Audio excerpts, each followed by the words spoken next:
So we're already live. All the talking I was doing, we're already live, but we go do a normal introduction. That was an error, a very rare error.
Right, ladies and gentlemen, I bring unu warm greetings from the media empire TNN TV. And today, na the 9th of May 2022. Just before I go further with anything, I just want to apologize because this interview, we are 1 hour late. But it's not an easy thing when they try for make them sacrifices there towards nation. So I do really apologize for the timing, and I know the interview been generate many interest, especially so with the kind of guest we have, and on the back of a very successful interview on yesterday. I also want to use the opportunity for apologize.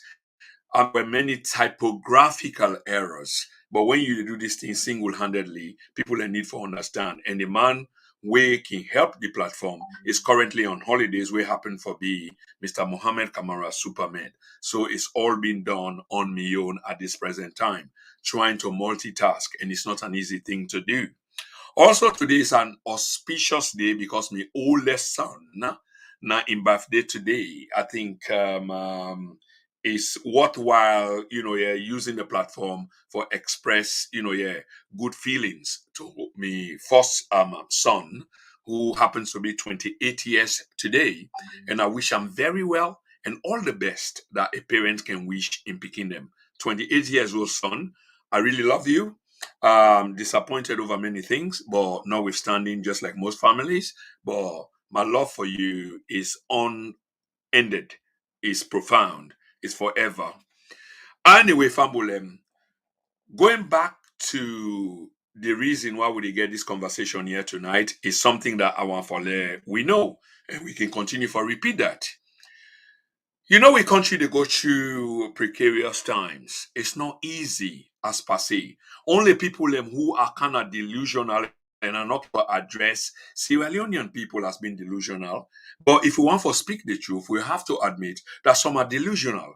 Instead of when they talk about country, we are talking about party colors.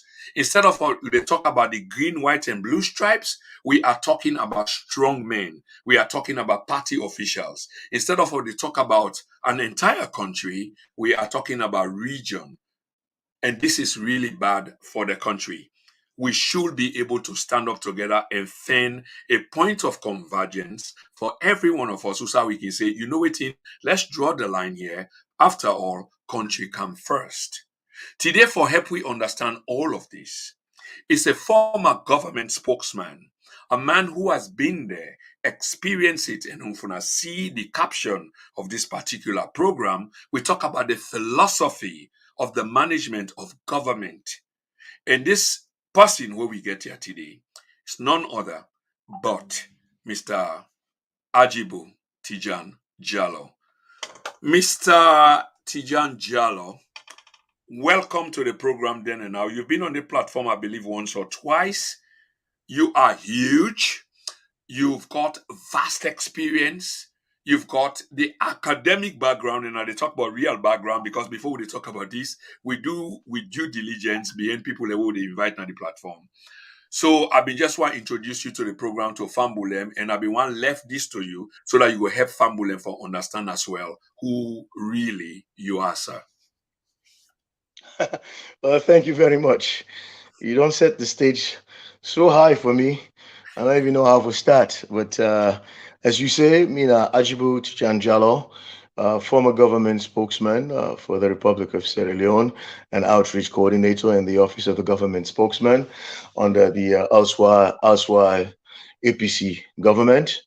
Um, Academically, I have a background in agribusiness and applied economics.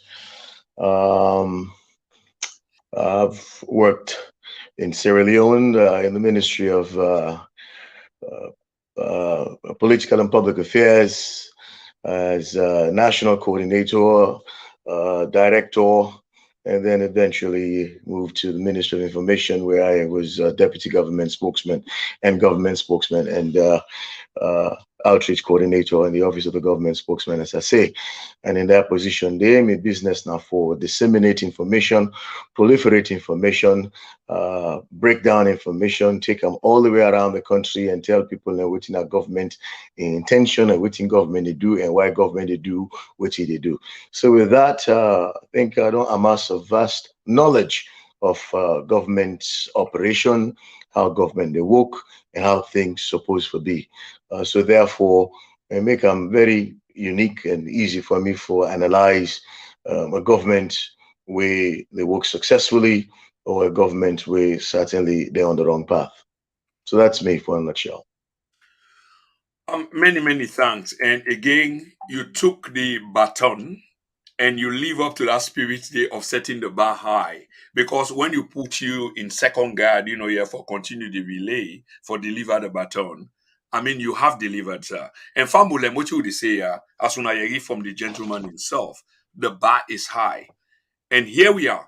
We get none other but Mr. Agibu Tejan Jalloh. And Unayeri waiting it all represent, which is his business at the time, and even as we speak now, I believe, is to disseminate and proliferate information.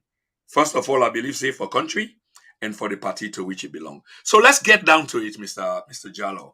Um, these are precarious times. We can't define them any more than it is now. Are there any disappointments for you since you left power 3 or 4 years ago? Supposedly, waiting una been do as opposed to waiting we don't see for the last 4 years. Can we hear you, sir, please? Certainly, certainly when we came to office with a plan. As you know, if you fail for plan, you go plan for fail. Knowing that at the time when we came to office, Sierra Leone needed almost everything.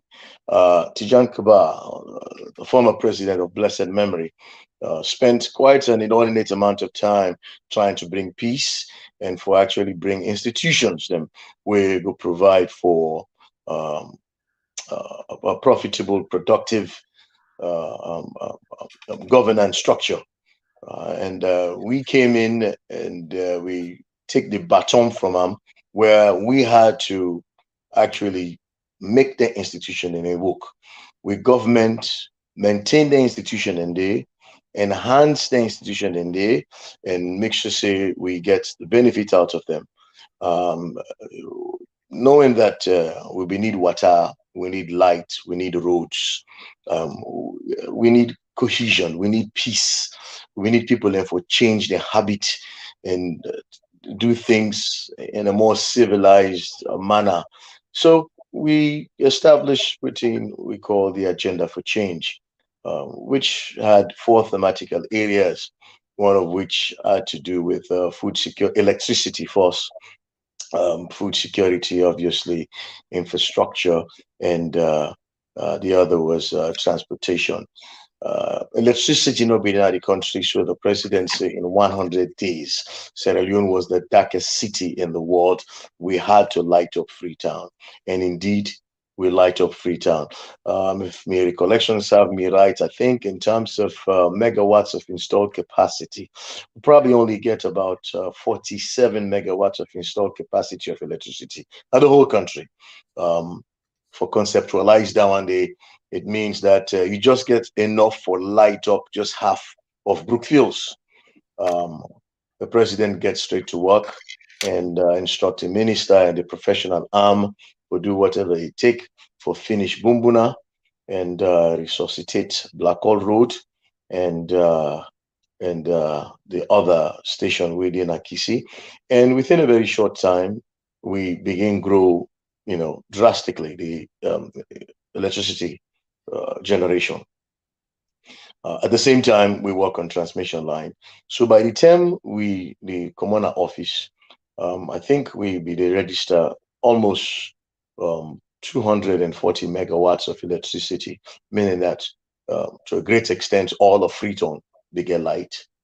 And I don't say epileptic light, permanent light. And mostly, mostly every district headquarter town, okay, we get some form of light, be it solar or from the Bumbuna grid. So that was an accomplishment. They like it today. Plenty of people they complain about light. Flights come off. If lights come on, they go right away. Then get a perpetual blackout in most cases. So that we certainly regret that the current government able to build on waiting we be on start. Again, Bumbuna normally they provide 60% of the electricity we will require, and then the other two thermal plants, them they support Bumbuna. When Bumbuna, because now hydro, be need for good on for service, and when Bumbuna good on for service, we negotiate with this car power ship holder but for supplement the electricity while Bumbuna they don't.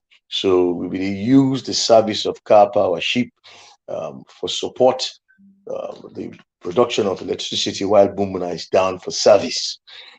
Now, even though we say they don't renegotiate the prices and the tariff and what have you, but then depend on car power ship one almost 90% for electricity and such. When they're able to pay for that, the country go into total darkness. With regards to roads, we not be the peak. We construct 5 kilometers of roads in every district headquarter town, with the exception of Kenema. We actually began 20 kilometers of road because when we initially asked them for pick out the roads they way they want, then pick roads them way not to the main road them. So those roads were constructed, but after which we find out say that the road they way they pick out not to be road where people that they pass all the time. So the president they have to make a decision or make them come back and come do the main road and the hangar road and whatnot and have you. So about 20 kilometers of road had to be constructed in Kenema.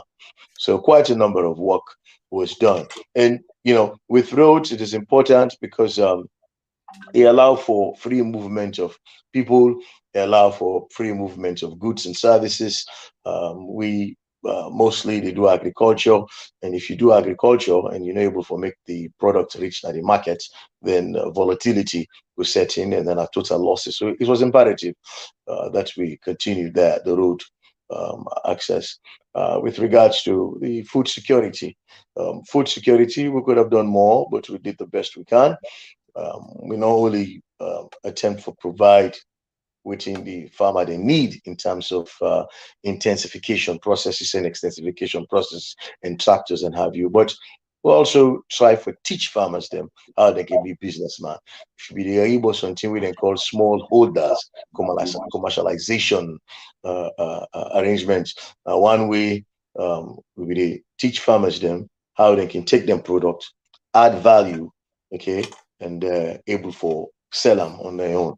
So all of that, a package way be the create job, all of that now a package way be the create products them in the country, we be the help for reduce price or at least maintain price because the food is not scarce. All of that has been lost really. And those are the things that we find quite regrettable amongst others. Many thanks. Let me just try for come back again to this broadcast. Again, many thanks, Mr. Jalloh. Very succinctly put. Even though it's obvious that you have disagreements, and we go ask questions about that shortly. Just before I go, I don't know what you use, whether or not your laptop or your phone. Is it any possible for let you put them in a landscape position? It's not too bad, but just for let we get parity So probably in a landscape position, so there's a 50-50 screen split. That is it, sir. Many, many thanks. Yeah, many thanks. So we got it right. Because we get international audience then, and the platform is growing from strength to strength. We get with foreign people and we can watch and they can equally advise, why didn't you do this? Why didn't you do that? How you get this typographical, error and what have you. Unfortunately, here we are trying. Many thanks, Mr. Agibu. So anyway, waiting, Mr. Ajibu don't do it. Don't just lay waste as to in administration waiting, then do. Not a lot of people will agree, but there are people who will disagree anyway. On the basis of which they disagree is yet to be determined, other than just raw support for another side without concrete, or looking for concrete evidence.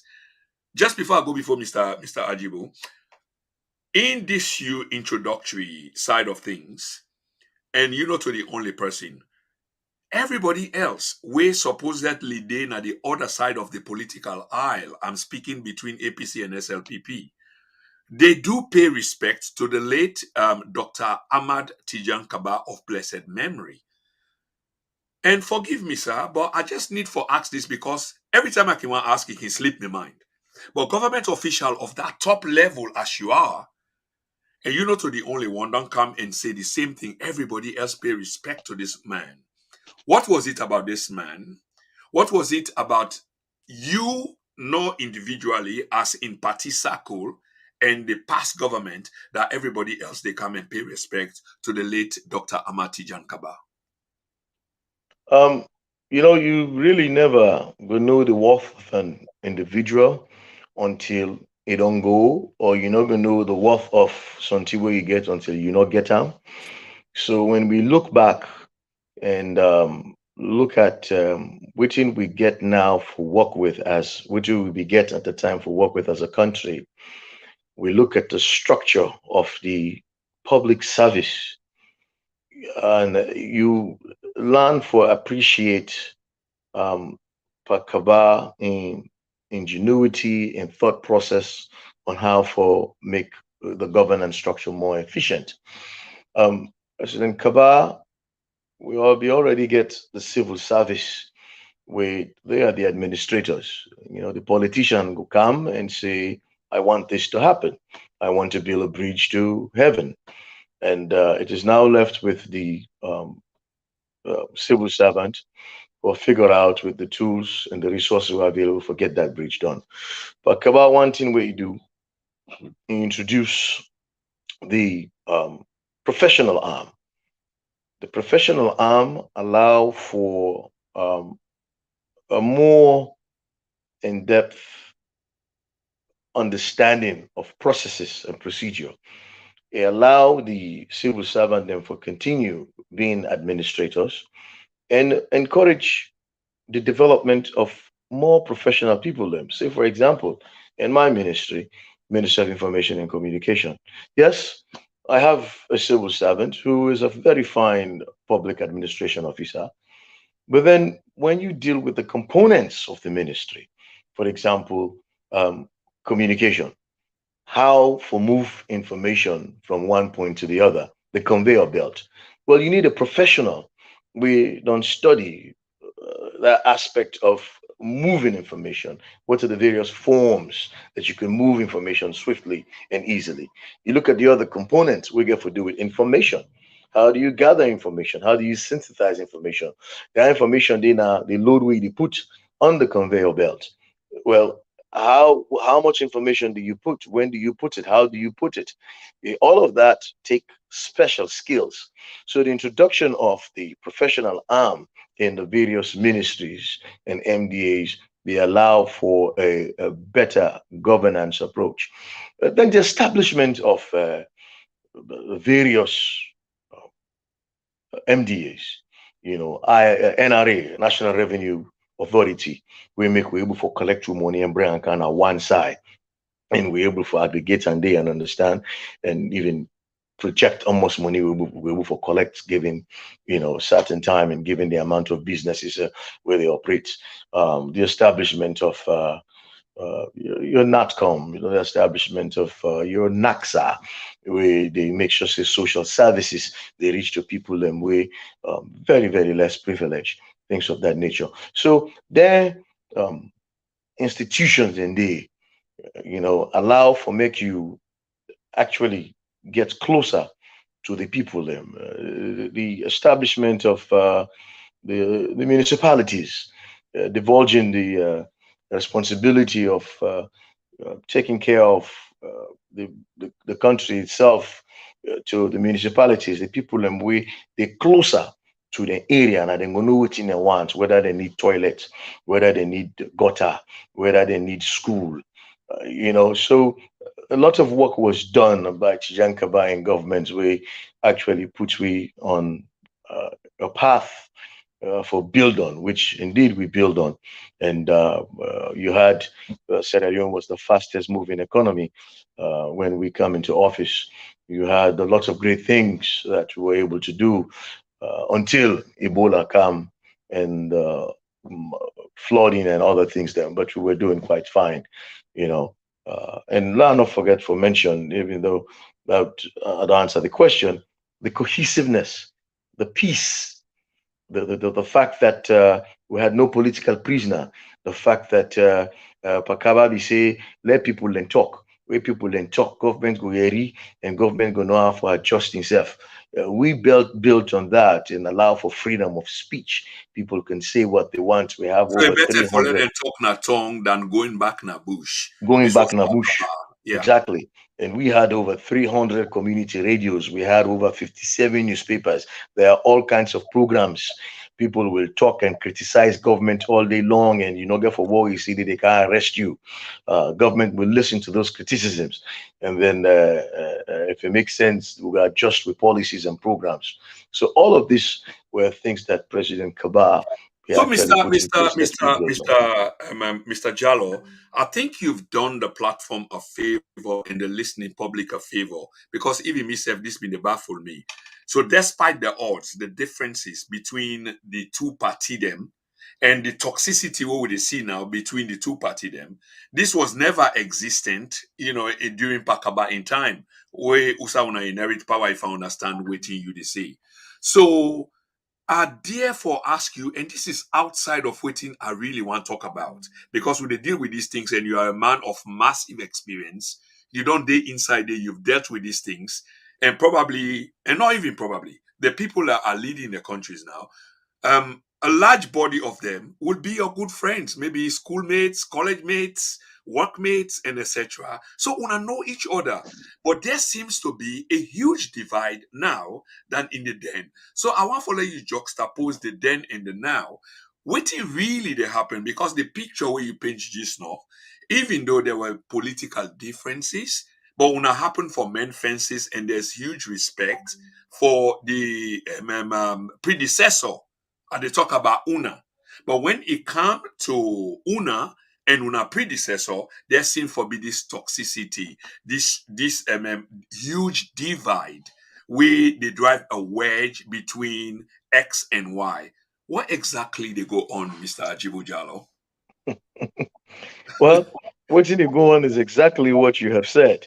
The reason why that need to happen, I cannot unable for put my finger on. I'm really and truly. All I can say is that a bad worker quarrels with his tools. Where somebody knows I be work, it will begin tell you say in tool, it will begin give excuse and give blame. Um, like you say, when we government come into office in 2007 for a period of almost 90 days, every minister was maintained in their office. The minister, the way we um, appoint, sat in the back and understudy those ministers because we believe and understand, say they had institutional knowledge and we needed to learn from them. So the APC was not in a hurry for Drev minister them. No, you can ask anybody in a salon. For almost 90 days, ministers of the SLPP government were maintained. In fact, some of themselves be so confused because they don't understand why this is happening. Jason, they know even Kawok. They had to call a meeting Now remember, Alpha Khan was the Minister of Political and Public, no, Minister of Presidential Affairs then, in which they advised all of them that listen, you are going to be maintained for a period of time. So unano just become dejected and feel for kawuk. You still have a duty, you know. So you started there. Now, unlike this government, when they came to office, the first thing we then do now for, drive and disgrace our man and pull you come on our office, begin target you within your official car, drag you come out of your official vehicle. That's not part of governance. When somebody do something like that one day, it show vendetta, it show say now plaba they come for can make, and you start to wonder whether or not this will change. Well, it hasn't changed because to this day, if you listen to interviews being conducted by people that already talk for government, and specifically the Minister of Information and Communication, who is my friend, he speaks with animosity, he speaks with some amount of pomposity. He almost they get upset when you ask a critical question. Okay, and again, very quick for Meki call the former government. What in the government be they do for compared to this former government and make them kind claim than they.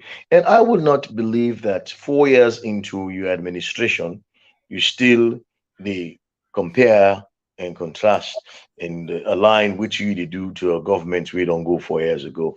One thing why I really just recently on some discussion on 98.1 had nothing to do with this.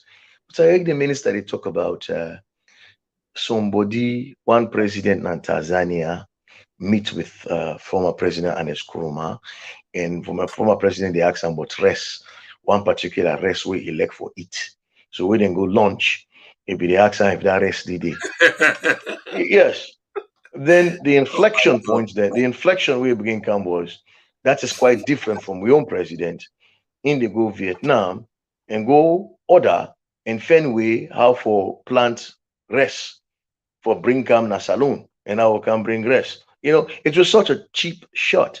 And I said to the life of me, you mean we get almost a year and couple of months to elections and you're still comparing one against the other? You should be talking on your credits. You should be talking about what you have done. You should be promulgating. You should be disseminating. You should be promoting. You should be, amplifying. What are your accomplishments? Call 1, 2, 3, 4, 5, 6, 7, 8, and then, Yeah. you know. Okay, Mr. Jallo, many thanks for that. I find that difficult, yeah, for kind of swallow because we can make objective analysis. But waiting, I do know. In fact, this morning I did had about two interviews locally in which this same thing where you just addressed did come up. And all I can always say, well, you can fault the past, but if you came to be as a consequence of the past, on the promises of changes, and then 1 year, 2 years on, you refuse to own up. The onus is on you; it's not on nobody else. So anyway, we go move on. Yeah, away from that, sir. So I want to talk about the issue of corruption. I know your government and Fambule. Let me just remind you now. We did talk to a spokesperson, the former of Sierra Leone spokesperson under the erstwhile government of Ernest Bai Koroma or the All People's Congress. And it's none other than Mr. Agibu Tejan Jalloh, a man who's been there, has got mass experience, and this is what we're talking about today. And at that, I want for let we bring to Fambulem, and this is what we do on this platform, if you don't mind me for say. One of the background on which this new government comes, Mr. Jalloh, is on the basis of you being extremely corrupt, massively corrupt. And the people of Sierra Leone, regardless of how others think, did give them a mandate for 5 years on the basis of some of these promises that were made, lofty promises. 4 years on, there is absolute denial, and some of them you just don't lay waste as the Minister of Information, a man where you're familiar with, like I say, una all na schoolmate, classmates, and Sierra Leoneans. But on the basis of the issue of corruption, I will call you out on this. Yes, the APC was corrupt. Every other government subsequently to the All People's Congress was corrupt. So the measurement now we use is like who was more corrupt than the other. I don't know whether you would disagree with me, but I they put you on the spot, Mr. Jalloh, on the issue of corruption then and now. Who is more corrupt? I know with shame for say APC not be get corruption. It's Thank you be very much. impossible That's for my make point. us say for say APC not be corrupt. Certainly, I mean APC get elements within them. Some of them meaning, others get motive and intentions, and there had to be some form of corruption. Okay, because by all indication, when you look at the Auditor General report, um, money in the way not be accounted for, year after year.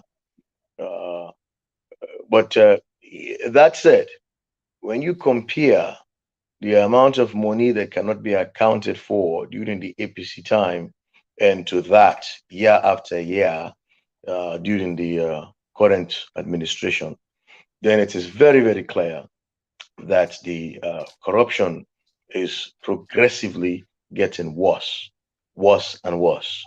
Okay, me figures them. I wish them go serve me right, but I believe say the first term way they began for deal with the Auditor General, there was a loss of over 175 billion leons. That was a lot of money. Okay, and the year after, it was even worse than that. And we also see say for read the Auditor General's report, now Parliament, it is something that the SLPP has refused to do. This now something way primordial, something way cardinal to good governance. The Parliament's day for provide oversight. The Parliament day for make sure say we spend government money judiciously and then approve those spending, and that is why it is constitutional that Auditor General will present a report uh, every year to Parliament, and Parliament must debate that report. If we go back and look, the corruption don't so endemic, don't so systemic, don't so high that Parliament has refused for read the Auditor General's report for discussion. Really and truly, that's a shame on the Speaker of Parliament. There should be absolutely no reason why that should not happen every year. So, in as much as I would tell you, say yes, APC uh, could have had some corrupt elements within it. The level of corruption we would see now, okay, a monumental. Then waiting make it even worse. Now, when you look at the president in manifesto and the president in speeches then before he came out office, for say there are leakages and those leakages were huge. He was going to block them. He was going to use those leakages for make sure say school picking and get bag, school picking they all get sus, school picking and get food na every school, and of course they not go pay penny for go na school. Well, that does not make sense because that has not happened at all. You talk about the school, and a totally different story. If I get for pay 150,000 for make me picking go school only, or I not pay nothing for make me picking go school, but yet I get for spend 3 million for uniform, 3 million for pay for lesson fee, 3 million for do other thing. Well, they are big. No, let nobody not pay. Let not get free education again. Let me picking go school so So because just if a you say just a a free quick just a education, quick one, just a quick one, Mr. Jallo. I mean, I don't need for take you time like than I would like to, like for extend this conversation. Even though I really want to engage you, likely we will therefore bring you on another time, so we'll keep this conversation short between an hour and 30 minutes, because we not get not so everybody now, it's people in one live view, then can appreciate the 1 hour, 30 minutes. But you put on something. So I want for the ask this question. So one thing where you mentioned is the president, the current president, the lofty promises them way he make. Are you implying that they not live up to them promises in this? If they come to free Exactly. education, school picking away. Okay, please elaborate. Exactly. The president be able for convince with people them about free education. Say I dey bring free quality education. And it sounded very good. So people then fall for that. People then fall for that. While at the time, we will provide 70% of school fee for anybody where they go to any public university. If you not be a girl child, you engage in any physical science, biology, chemistry, you do engineering, school fee not free for you. If you're physically challenged, school fee not free for you. So we had a targeted approach.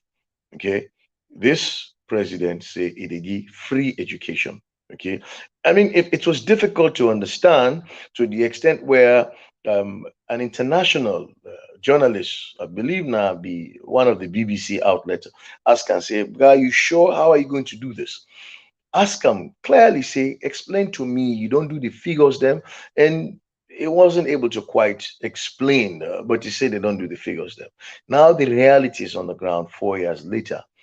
Okay, the promise was that every school picking will get school bag, every school picking will be issued textbooks, every school picking will go school and get school feeding program. Now Yeah, you Mr. tell Jallo, me. I watched that video and trust in the video where you talk about there was a foreign journalist. They asked the president how it will cost this fabulous program of free education. The journalist knew exactly what he been asked.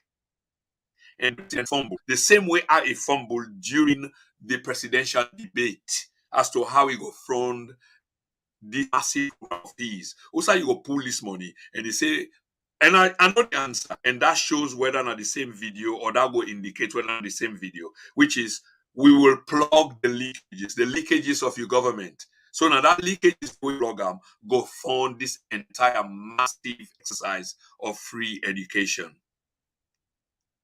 So those leakages now were supposed to be plugged. Next thing we know, this highly ambitious expectation of free quality education has not resulted into anything because for simply say begin and get access for going to school, not to the answer. The question is going to school, learn something, and come out with a certificate, diploma, or a degree way meaningful, a degree we're able for use and actually make significant contribution to in family, in country, and society in general. That has not happened. Let's go back and compare the results them we don't come up for the last 4 years, whether at NPSC level, Becker level, or WAS level. They have been dismal, really and truly. So that clear indication say, I mean, intentions were fine if in fact he intended to give free quality education, but that has not happened. Really, it has not happened at all.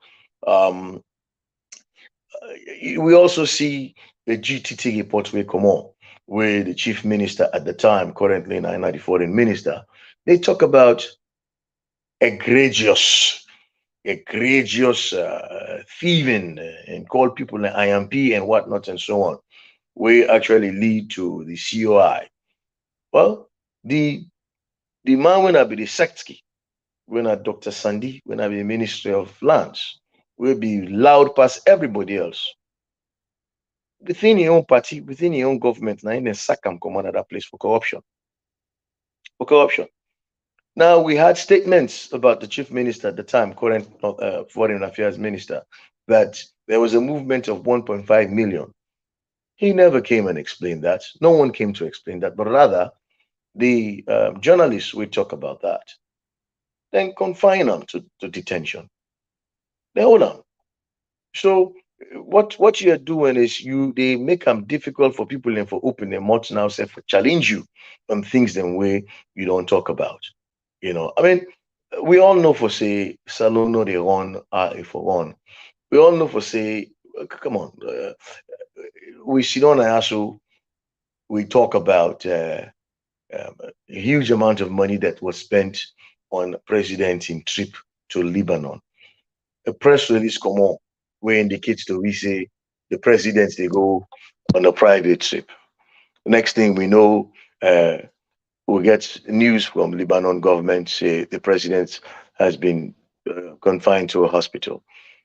Next thing we see, Weflon put something on Facebook say they in honeymoon. Then we can find out later say almost $500,000 come off from the president, from the government, from public funds. That's a little ridiculous. Okay. And I always see them just recently, the Auditor General get your own problem because he they doing work. Well, because receipts then come. We say we spend 150,000 for rooms in Dubai. Okay, I think they went around Auditor General and just go cross check the receipts there. The establishment we then allege say issue the receipts, say not to we get a receipt here. These receipts are not from us. So they're fictitious. That nine land the Auditor General, not the situation where you land yourself. So now the government is saying we don't give you a receipt. You should just accept it. Why they go be here, we they go check. So when you talk about corruption, it's I mean, it's just endemic and it's huge. It's worse. What was promised is definitely not what was delivered. The people of Sierra Leone for open AI and just know the Gopa Yeliba business now. Now, if we pay attention, let's go through these governments with a fine tooth comb and identify what's in better for we. Look at your life now and look at your life then and try to figure out to say you want for go and make a decision for yourself.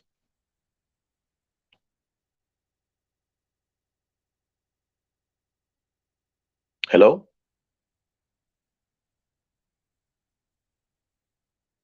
Are you there?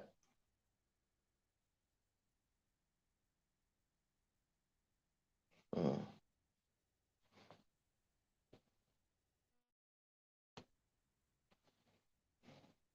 Mr. Jallo, the problem is we hear already you say, um, and Fambulem to the former government spokesperson, Mr. Agibu Tejan Jalloh, and he's laying waste everything we need for now, and it's up to we the citizen for Yeri Weti it is because after all, he does belong to a political party, and his views could be biased.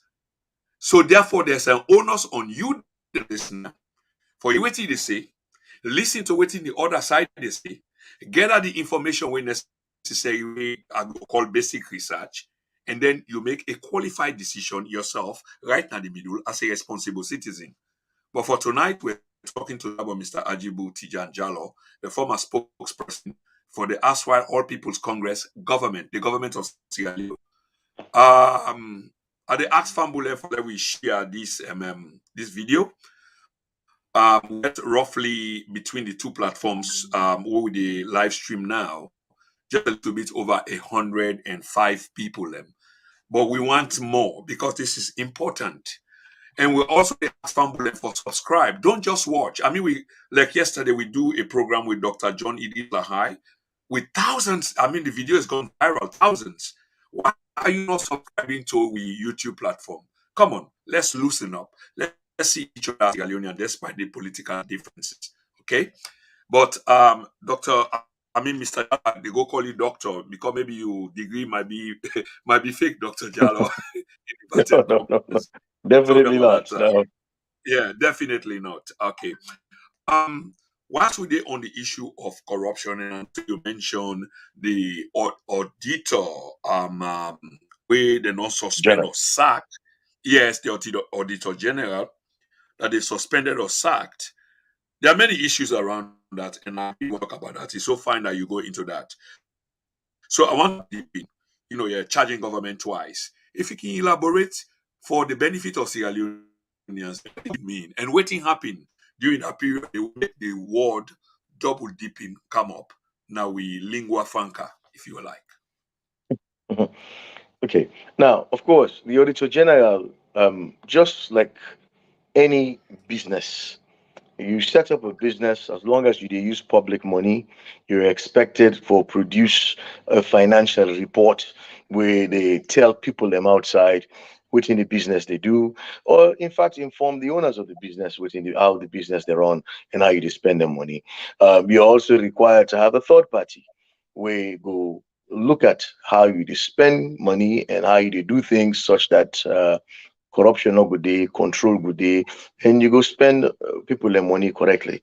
That's what the Auditor General does. It's an entity within government where they look at how government spend money with the hope that you go minimize corruption, you go minimize misappropriation of funds, you go minimize misappropriation of documents and things of that nature. Year after year since this government came into office, there has been problems with them not being able to satisfy the Auditor General. Worst case scenario was the one that I explained about the receipt which State House provide for $153,000 for hotel stay, where the Auditor General go behind them back, go for go check, go find out, say that receipt na fake receipt. Beyond that, there have been issues of double dipping. But people will wonder, what is double dipping? Double dipping now, also they charge government twice for the same activity. Then one go say, hey, how? How you go manage charge government twice for the same activity? They're not gonna know. Well, yes, those that will happen in the office of the president, simply because in Sierra Leone we get two offices there. We get what we call self-accounting: the office of the president and the office of the vice president. Self-accounting, meaning that every ministry, department, of agent and agency where they use government money for function, they do a yearly budget, present that budget day to the Ministry of Finance, defend that budget day, then it gets approved. Once it's approved, you do what you call uh, public tracking expenditure report, PET Form 1. You they commit the amount of money to the activity them where you want for engagement. You commit all that money there. Where you don't commit all that money there, then when you're ready for use the money, you're ready for use for engagement the activity, you raise a voucher, you do what you call a pet form two, wait for align to pet form one, when I we don't say you will send that money there. And as long as you get the proper approval, then the Ministry of Finance will make the allocation, then go release the money. Then go to allocate them to you, but you don't get them physically. Then go release them, and then you go able for get an from account, get a check from accountant general, and eventually Bank of Sierra Leone go release the money into your account. And go about your activity. But for the ministry, but for the president in office, once they don't do them budget, and that budget is approved, they give them the physical allocation. They put the money on their accounts. But say, okay, when I ask for 7 billion, here is your 7 billion right now. When I need the money, when I go take them right there, but just make sure you do the paperwork. Well, if the money there with you, the possibility they say you could do double dipping because you get people them way either lousy or politicians that they get involved in the work of civil servants and they overpower them. So they know they keep track of what you do. It will not happen in the ministry because certainly, like I say, all the items, the line items, are committed to a particular activity. So if we don't say, get for go a meeting at IMF on this particular day, once I raise a voucher, I do pet from two, I pull that money there. When I do another voucher, send and go back, finance go say, that money not there again, no, it's been used. So I will not be able to do double dipping. But for that of the office of the president, because they give them all the money, that then they do self-accounting. So you get those issues. Okay. And because the corruption so vile, it's so rampant, they miss things like that. That's why you get things like double dipping and so on and so forth. Okay. Many thanks, Mr. Jallo. And just a quick one. Double dipping, within the context what we talk about, it sounds very new to me. So a direct question, just shortly, under your administration, did anything of this kind happen? Certainly not. Certainly not. Okay. Well, if you're happy, go yeah. Certainly not. We had, like I say, I'm not going to tell you, say, the APC is corrupt free 100%. But the level, the magnitude at which we will corruption now, the corruption we will see as loose and as reckless as it is, okay, that did not really happen under the APC government. So we get that, Mr. Jallo. And the picture, like for example, is there was some level of bureaucracy under the All People's Congress government. And if I should take what you just said, um, either there is none or very little bureaucracy under the current government of ex-brigadier Julius Madabio. It will appear to me that too many people in there when are political appointees where they usurp the powers of certain civil servants, and as such they bypass procedures, they bypass controls where they allow for their embarrassing situation here where they defend themselves in. So let me ask you, Mr. Jalloh.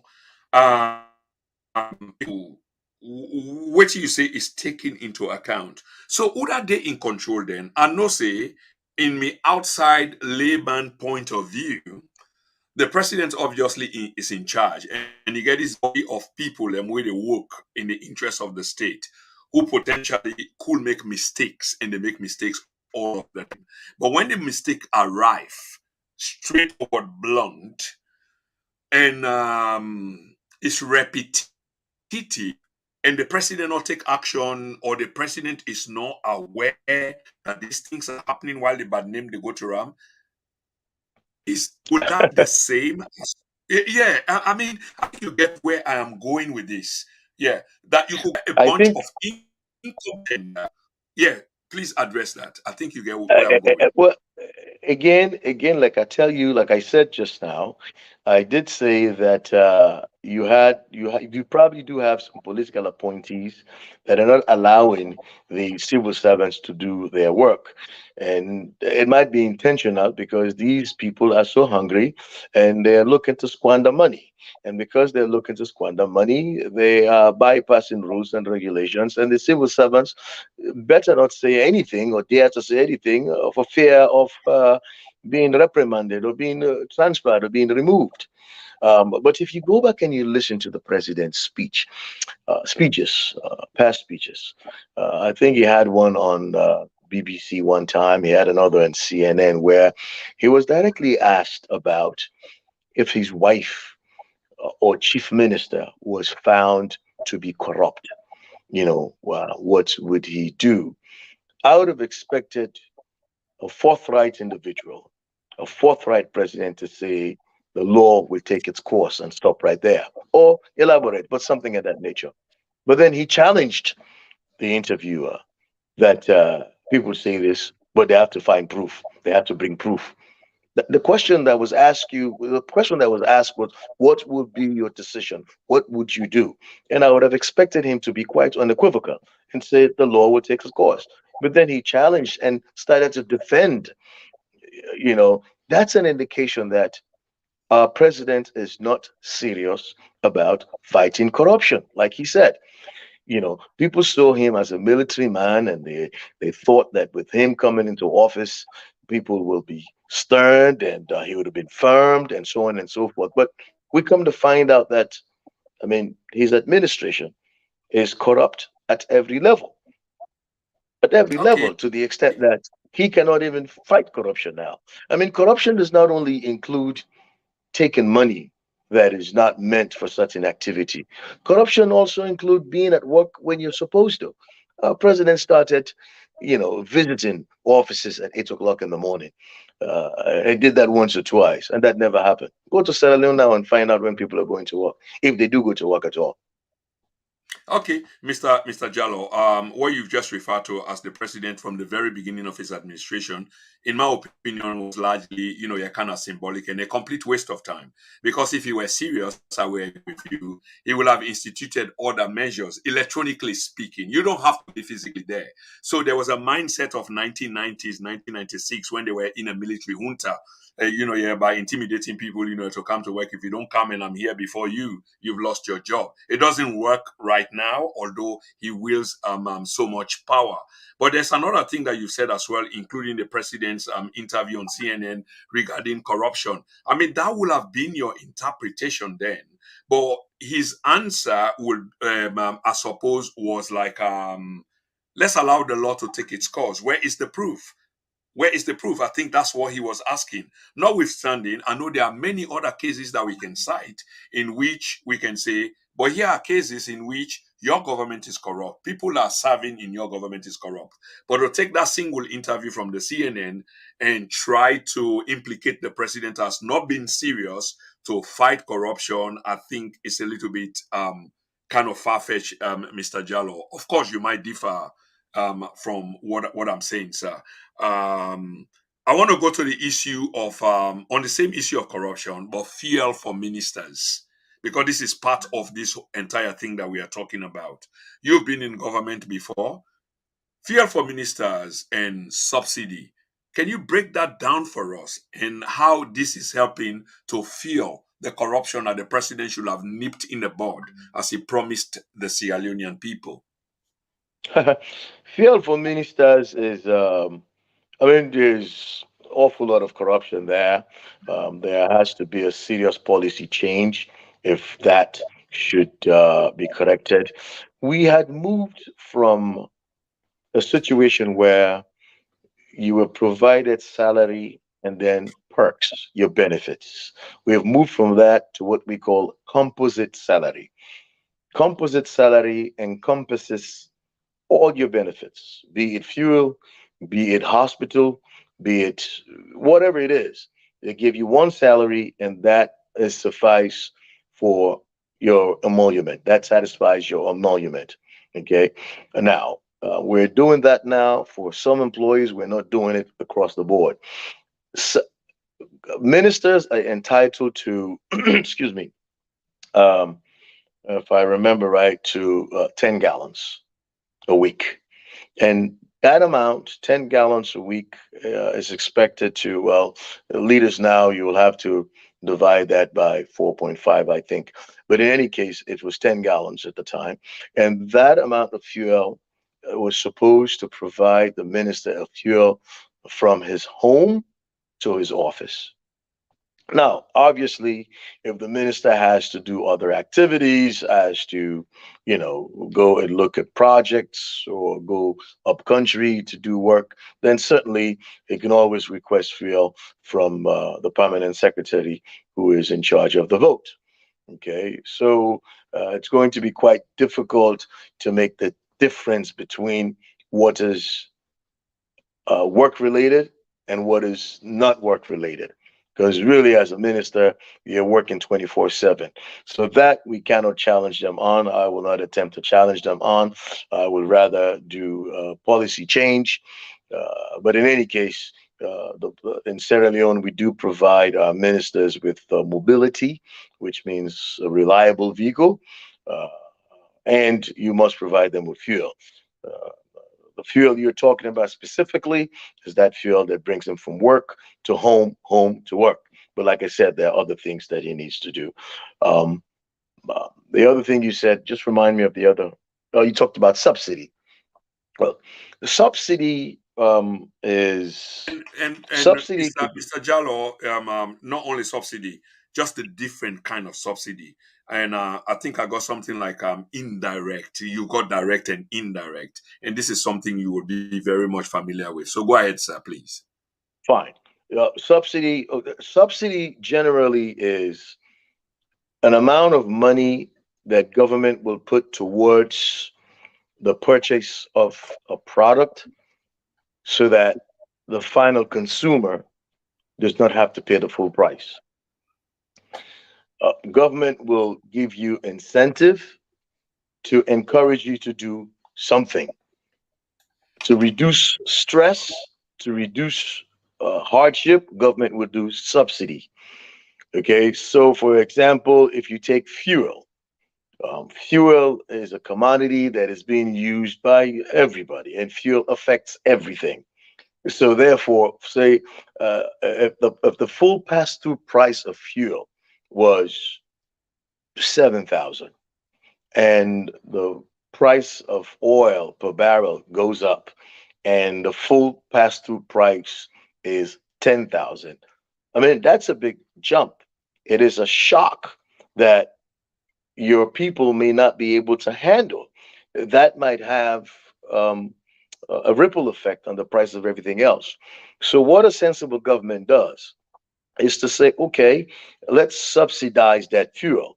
Let's put 3,000 leons for every 1 liter just to maintain that 7,000 that you're used to. So that's direct subsidy. Indirect subsidy would be an example of that is where there are taxes that are being collected from activities. And now that we're talking about fuel, let's keep fuel as our example. There are taxes that you pay on fuel. So a government will say, okay, yes, I'm going to subsidize this fuel, and we use the hypothetical figure of 7,000 is where the price was, but because there was a change in price on the international market, the full pass-through price is now 10,000, the real cost, and government decides to put the 3,000 on top so you can maintain the 7,000.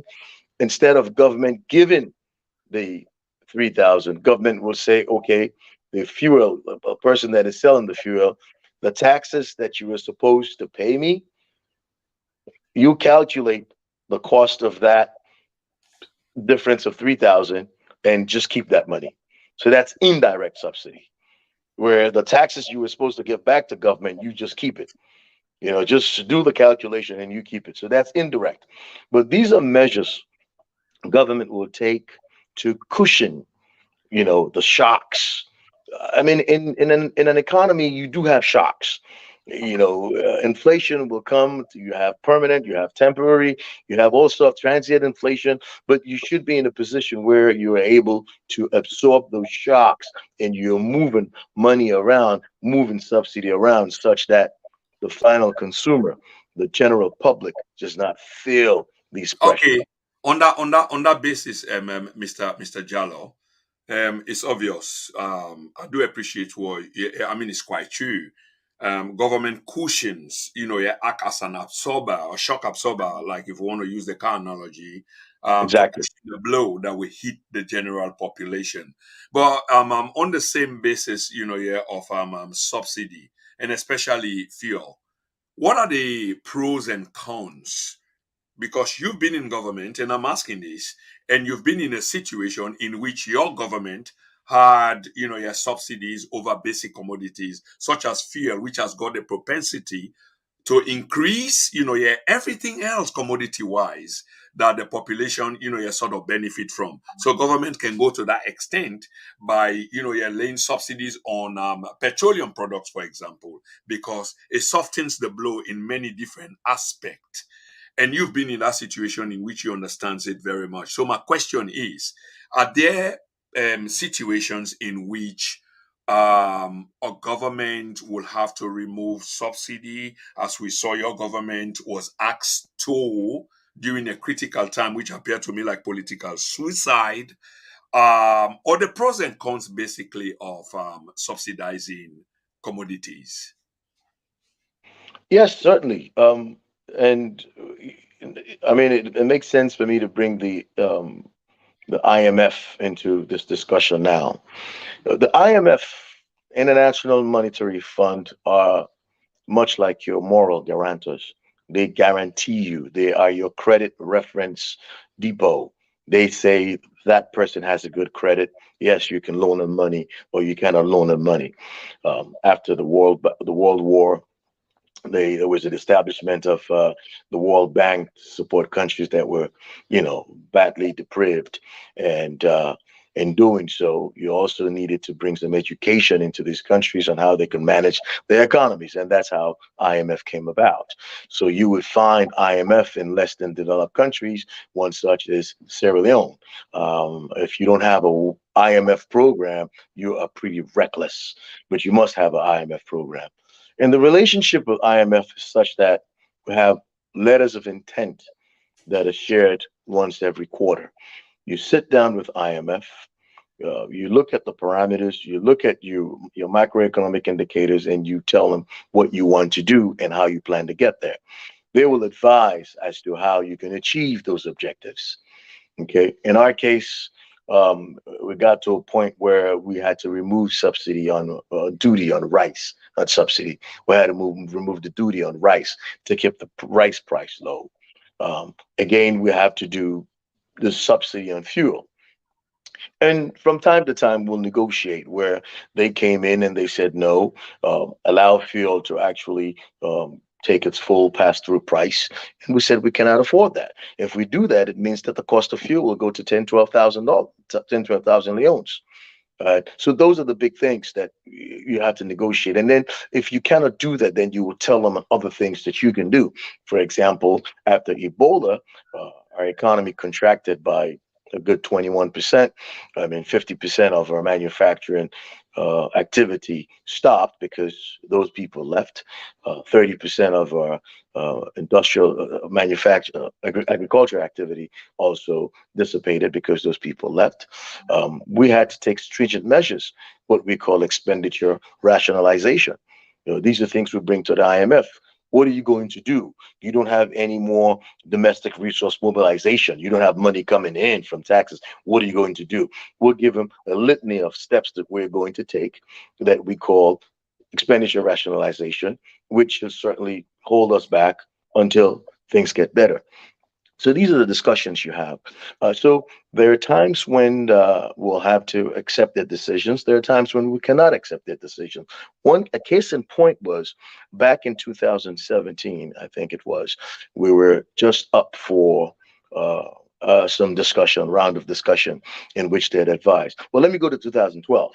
They started advising that we allow the full pass-through price. But in 2012, we were able to negotiate with IMF to say, listen, what we can do is we can allow those that are buying bulk, your big companies, your embassies, your NGOs that are buying bulk fuel to buy it at the full pass through price. But those people that are going to the pump, local people, we have to subsidize them. And we're able to persuade them to allow that to happen in 2012. However, in 2015, 16, and 17, they pressured us and we could not bend to that because that would have been political suicide if we had allowed the fuel price to actually come up to its full pass through price. So you have to make a decision and say, no, we would rather fall out. And that was at a time when, because we did so well in 2015 and 2016, they had presented us with 244 million in aid in grant money. IMF never gives you money. IMF will give you a a letter of good credit worthiness, so you can loan money. But it never. But because we did so well, they provided us with 244 million. Okay, now that fund had started to be disbursed already, and when we got to the election part, since we decided not to allow the full pass-through price of fuel to be realized, they held back on that money, and the SLPP took that and ran and say we have fallen out with the IMF. The IMF have left the country. They are no longer doing business with us. All of that was a pure fabrication. It was propaganda. That was not the case.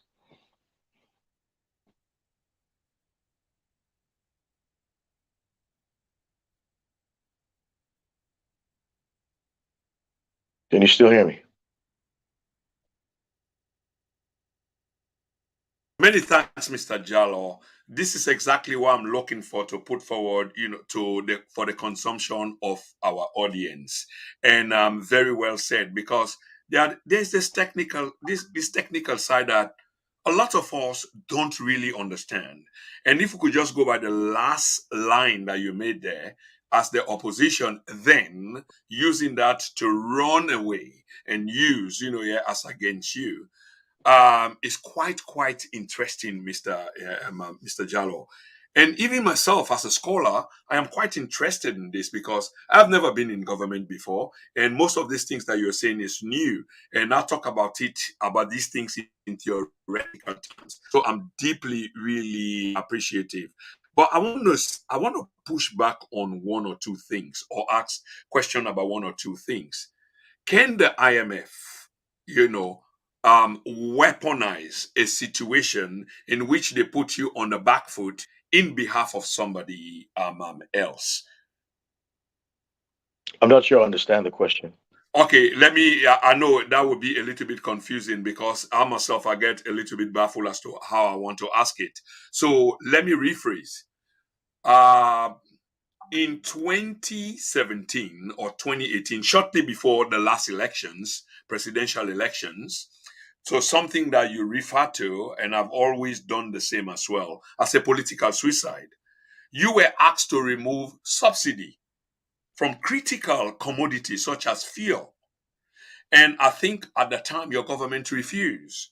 You say, with all of the help that you're providing us, at this point that you are asking us to take away or remove subsidy from a commodity such as fuel will be a political suicide, just as election. So my question why the Trafford asked Mr. Jalloh is the IMF is fully aware that election is just around the corner and asking you or your government or our government to do that amounts to political suicide. Will it be intentional simply because they are fed up with your government? You haven't met all criteria. You've not been cooperative in many respects. So they want a change of government. And let me put it bluntly, regime change, sir. Well, I don't have a crystal ball. I cannot tell. Just from my experience, I know the IMF are economists, and they are looking at the economy. They are looking at penny, pounds, shillings, and pence. For them, two plus two now four. God said no, they change them, and it's a situation where, let me put it this way. I hope you can understand. Accountants will look at what has happened in the past and write a report and advise. An accountant will look at the accountant figure and say, this makes sense or this does not make sense to do. An economist, on the other hand, will be a little different from an accountant because we look at opportunity cost. What's the next best option? If I did not do this, or if I don't do this, what else would I have done that would have benefited me? So I would maybe align the IMF to like an accounting arrangement, accounting prism where they're looking at the figures and that's it. While as we're looking at opportunity cost, meaning that what's my next best option? Yeah, that's fine. I can do that. That can allow for some, resource mobilization. But then what am I giving up? I'm giving up, my whole constituents, that might be suffering, that might find things difficult, and that could be political suicide. So I think that's the way we look at it. So they're not politicians.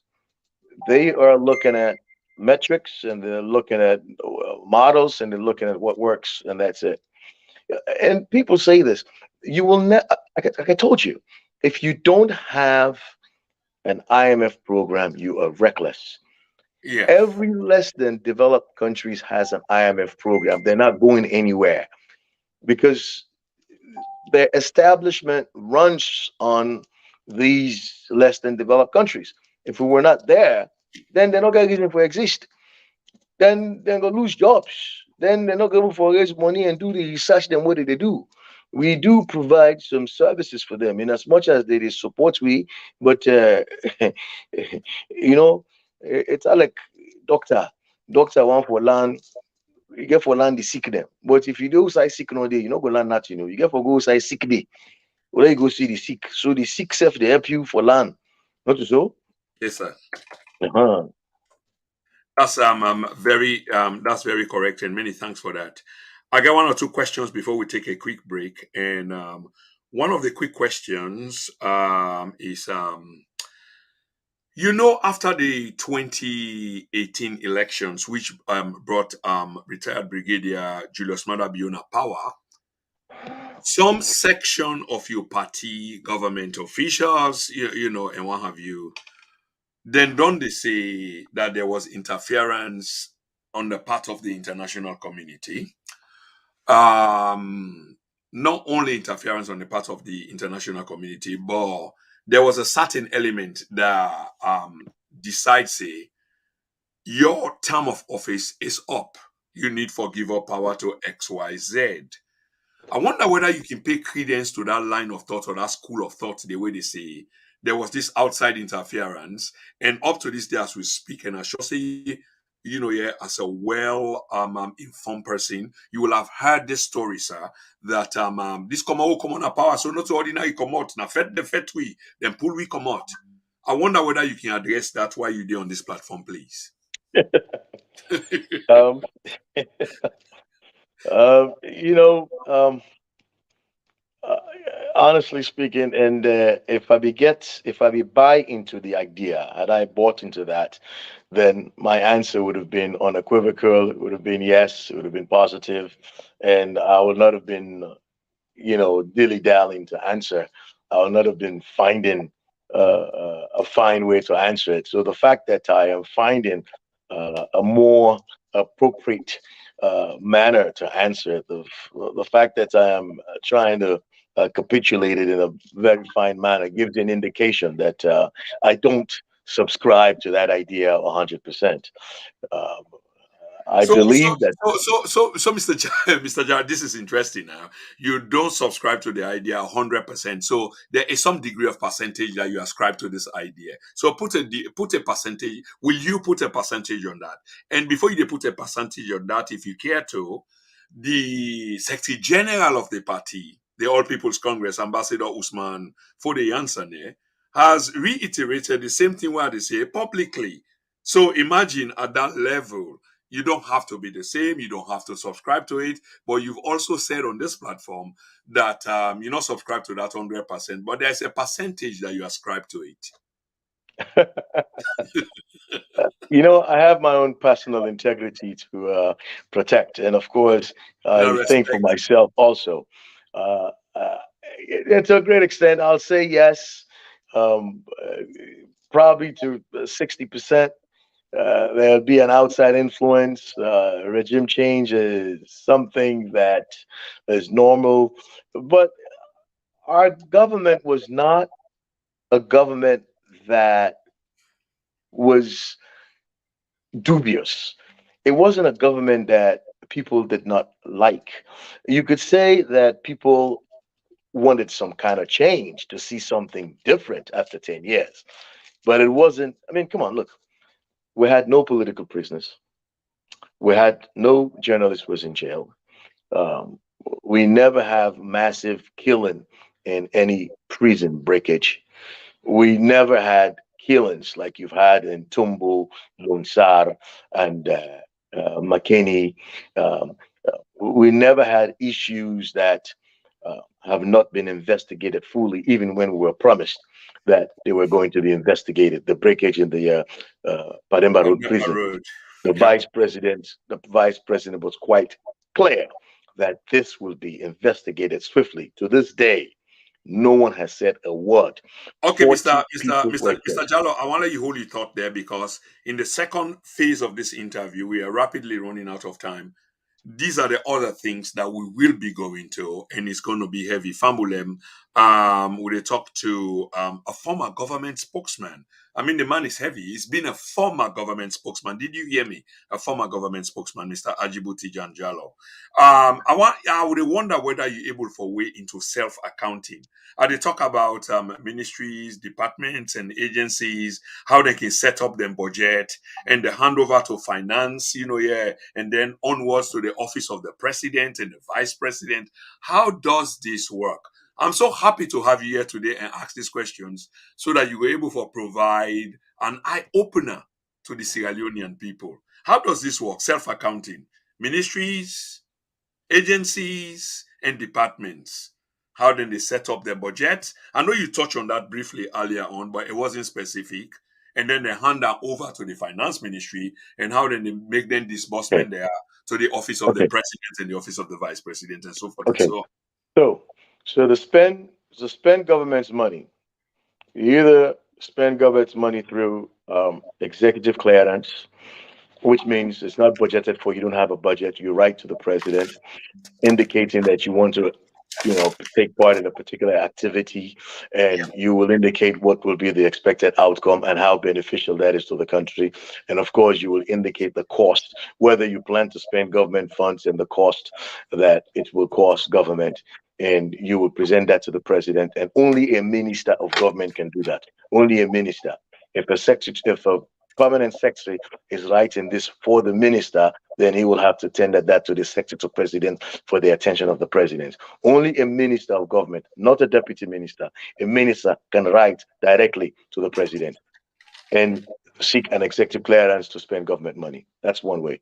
You have what they call a FS letter, financial secretary letter. Financial secretary, we know who that is, and depend on the exigency of a particular matter, how bad government needs the money to get into an activity. FS can write directly to the accountant general and of course the governor of bank, and that money will be made available and the paperwork will be done. Other than that, the conventional way you spend government money is through a yearly budget circular.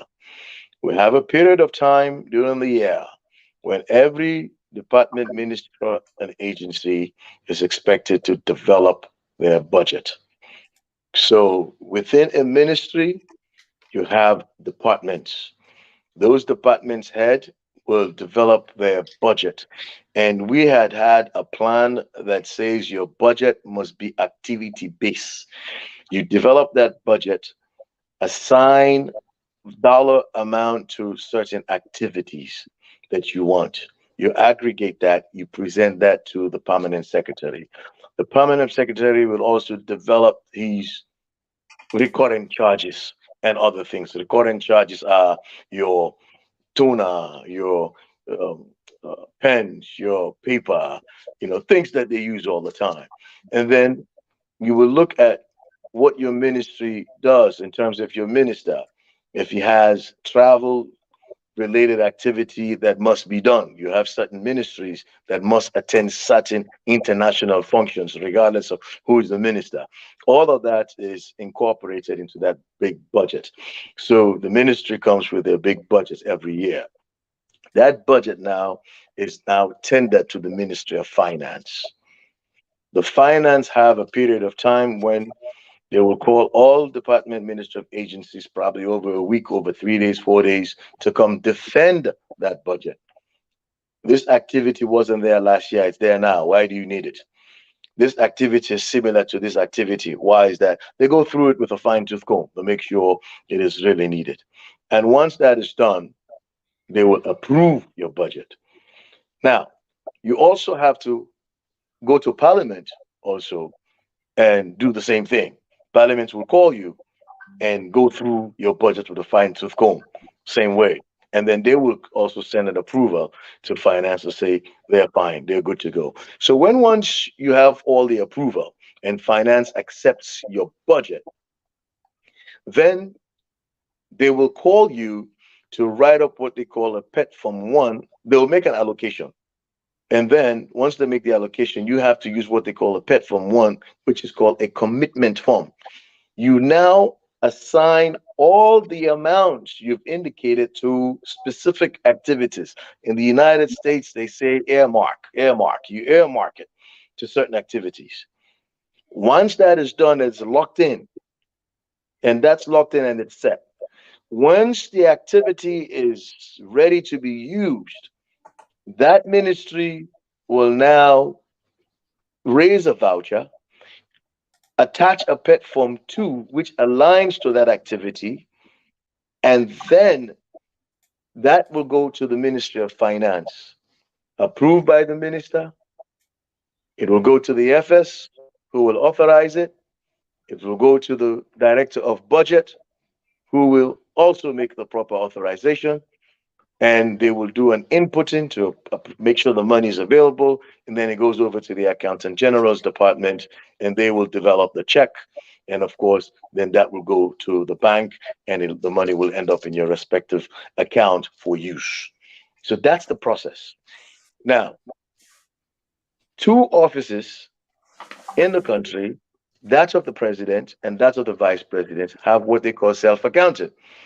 Once the allocation is made, they will take the money, the whole amount, and give that money directly to the vice president's office or the president's office. Put that in their account. And they have access to that money as and when they need, as long as they do the proper paperwork.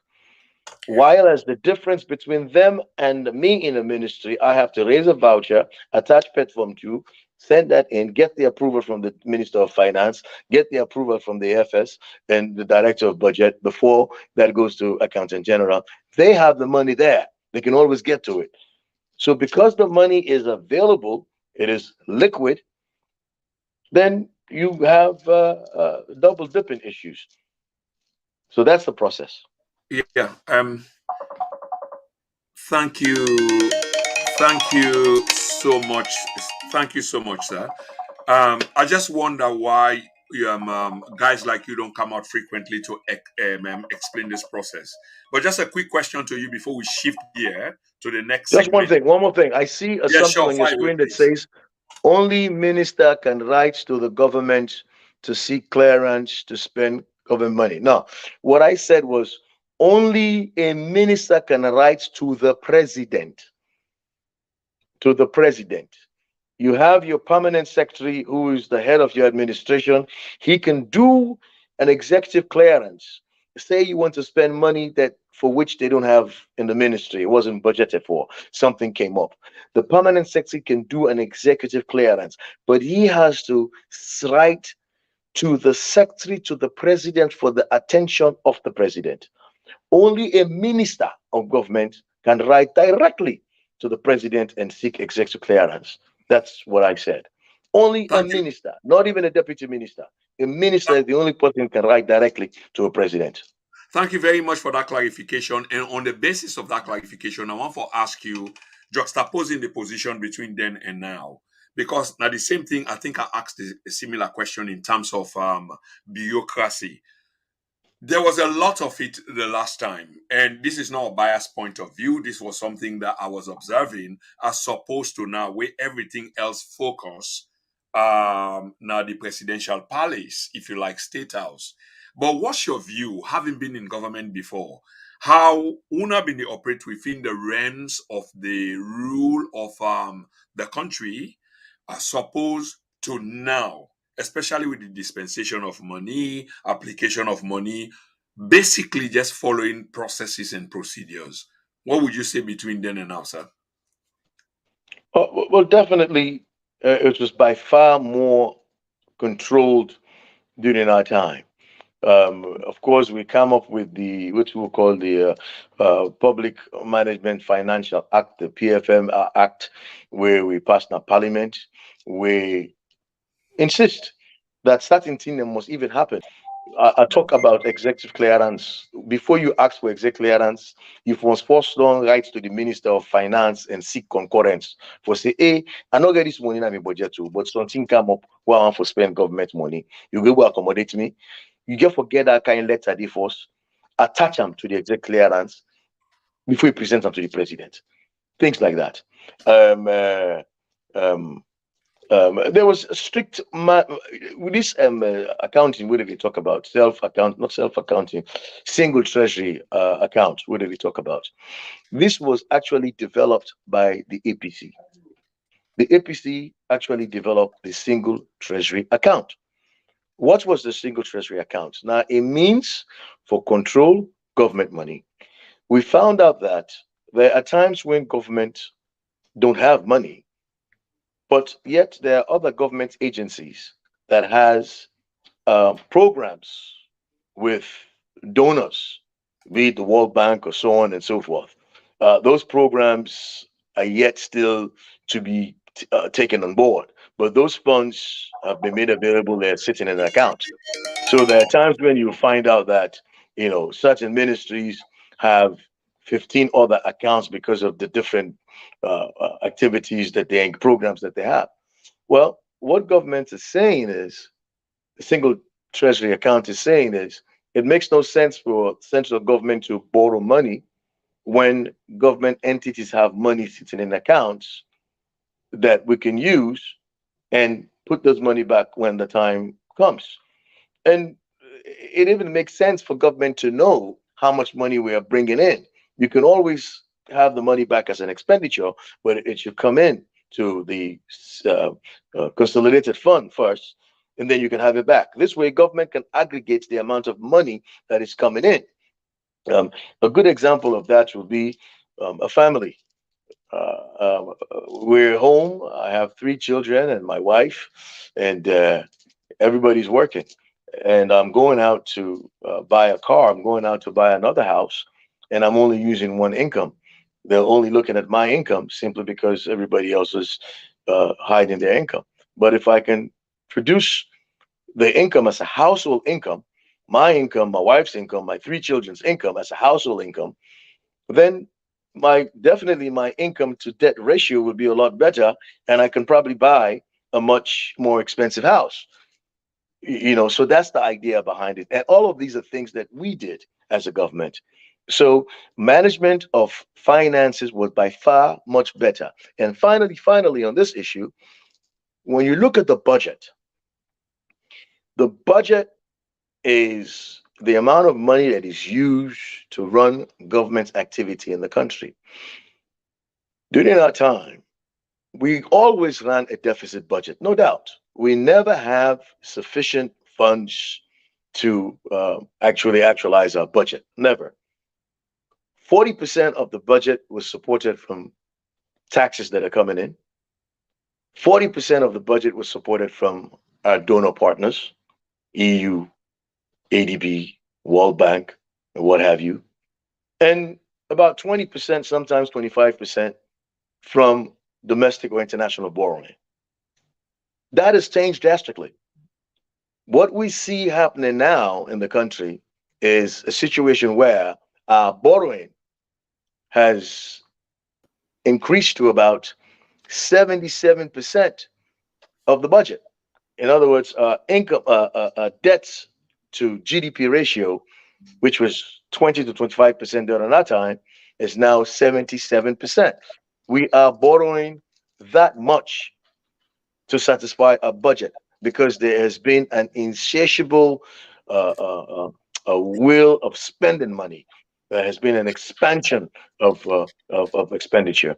The wage bill, which was 161 billion a month when we were in office, is now 237 billion a month. Okay, the amount of embassies you now have, whereas we only had about 16 embassies, you have over 20 something embassies now. Whereas we only had about 22 ministries, you have over 33 ministries now.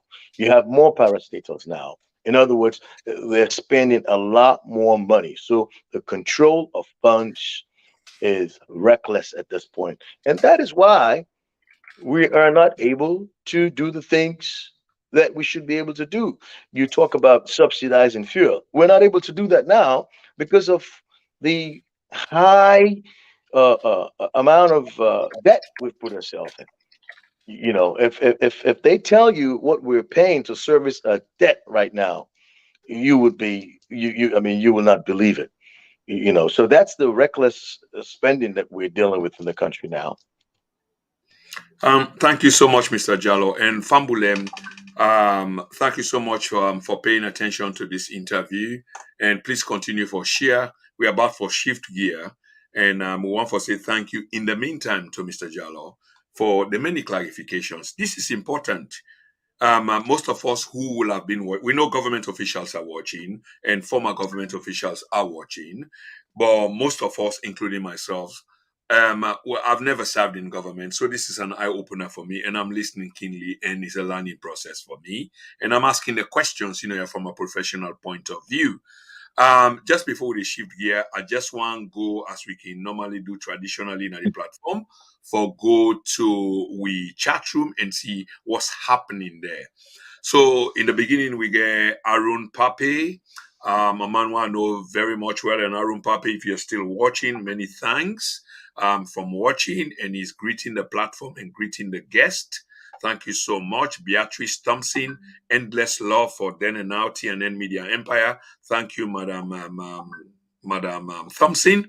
Usman Conte, good evening, everyone. Of course, this first part seemed like much more like greetings. Philip Pap Sabura, watching from Munich, good evening, all. Good evening to you.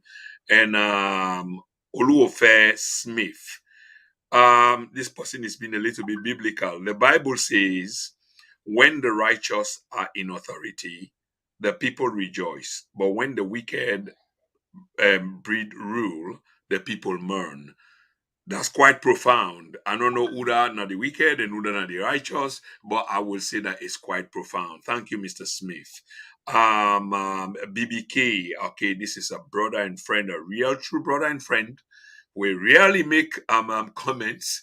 It's like saying this one, able for BR, so it did make a comment, and that now Mr. Bye Bye Kamara. These two political parties, APC, SLPP, have no national agenda. Sierra Leone is going through a serious moral quandary. I do agree, with me, with waiting this man say. It's either or binary. APC, SLPP, SLPP, APC. So yes, my sentiment, is with you, Mr. Kamara. Many thanks for the contribution. I haven't heard from you in a long time. I'm sure all is well. Alaji Fula, don't really know why people expect or expecting anything tangibly from this government when the president and 70% of the president never lived in the country prior to joining the gravy train and had no clue as to the needs and problems of the people. And it goes on and on, but we get the gist. Many thanks for that contribution, Mr. Haji Fula. Robert Escabo, they assume power on a chaotic form and still govern in chaos. So from the opening salvo of we guessed, we make it clear to we like power, the transition of power was not orderly. In from Pakaba to APC was orderly, but from APC to SLPP, it wasn't orderly. Lahai Bob, please keep quiet and shame on you guys. Your propagandists will not work. Let's wait for 2023. Don't know exactly who that is going to, but it's a good sentiment as well. Let's wait for 2023. On that basis, they will agree with you. Let's wait for the time. Celia Boma, oh Sierra Leone, wake up, smell the coffee. These two political parties are confusing us by having a go at each other, and who they we get now among the other political. Well, that's the unfortunate thing. This is the two that we still do have. Lahai Bob, please, Mr. Prince, talk about your country, Liberia. These are one of the funny elements them we keep they attack me. And today, today you guys don't. Yeah, and they talk to a serious former government official, where potentially will be in government again, probably pretty soon. And then you guys still calling me like, yeah, I mean, how comical can you be? Stop being comical on a serious platform. Okay. Robert Escabo, with all due respect, Mr. Jalloh, is there any infrastructural development that were initiated and been achieved so far by this current government? Like you chance for answer this. Is there any infrastructural development That were initiated by this government? initiated and been achieved so far by this current government. Okay, by that question, the what thing I understand is that the government actually sit down, plan, say we want for do A, then actually go get the money for do that in that a particular A day, and then they implement that program day and then launch them all man grab and dance. I don't see that on the it. I don't see people then buy cotton for the Lunge bridge, Lunge Bridge. Bridge, then dance. Then dance, but today I don't see one block has gone for Lunge Bridge. So I think that's well said, and people are really listening. If you understand the way how the guests put them, it's so clear. What is there to celebrate? If it's tangible, physical, and can be seen, touched, and etc., please make it known, and we all will celebrate. But there was something, yeah, which was celebrated, Ashobi by people and dance, and this not typically with tradition, but yet that was a white elephant project. It does not exist. That's the folly of waiting, I believe, say, they go on. So, Martha Bangura is watching from London. Thank you, Sister Martha Bangura. Welcome to the program. Libra Sierra, hello, Patriots. Hello, sir. Exactly. This is why we like to be known as patriots.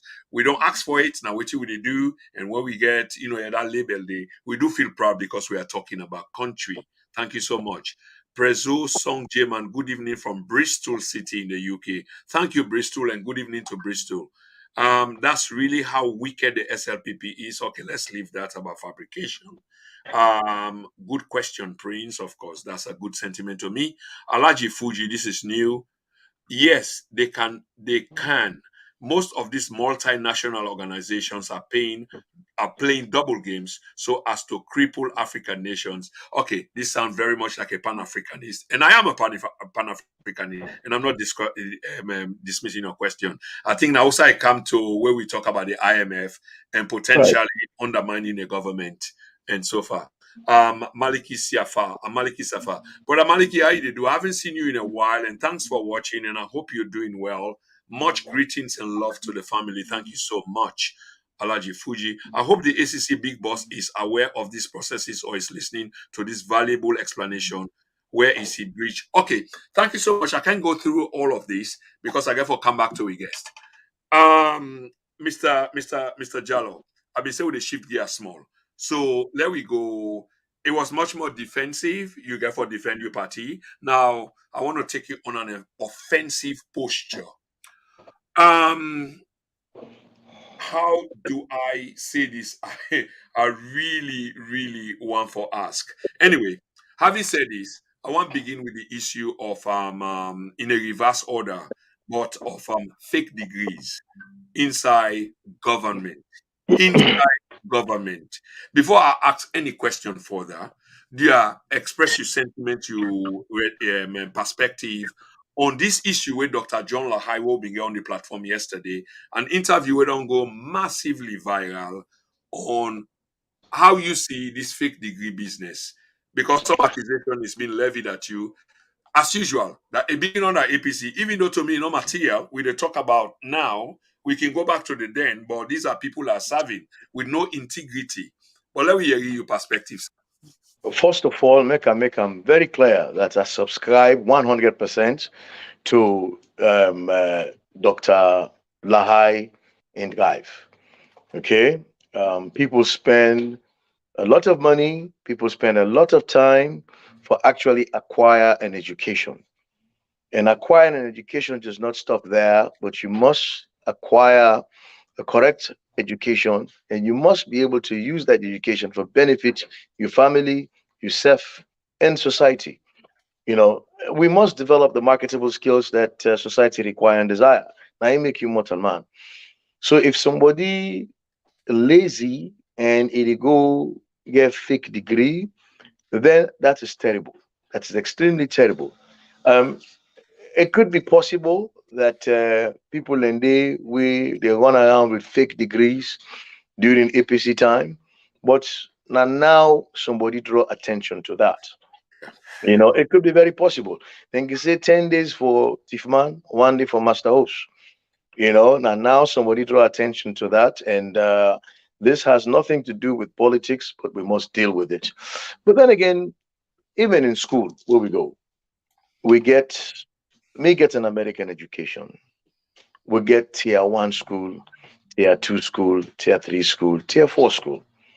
Okay. Um, if you take, for example, you want to go law school, you take what you will call the LSAT, law admission Yeah. exam. If you just put your name on the paper, you don't do nothing, you get 120. That's the lowest you can get. The highest you can get 180. If you get between 180 and 176, you don't fall under what they call a tier 1 school, Harvard, Yale, Columbia, things of that nature. And as the number they go down, that's why they go down in other school. So definitely in a system, you go get them fly by night school. So when somebody tell you, say, I get degree, ask them, what's I pull the degree? You definitely say we probably need to get to a point where they ask for your testimonial.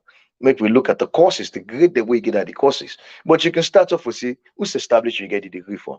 And based on the establishment, you can begin assess that person there.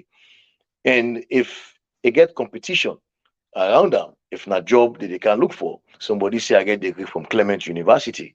The other person say I get degree from African Graduate University. Somebody say I get degree from London School of Economics. Who do I go take? Who It, would you it, take? it's the question for me, sir. Yes, who would you take?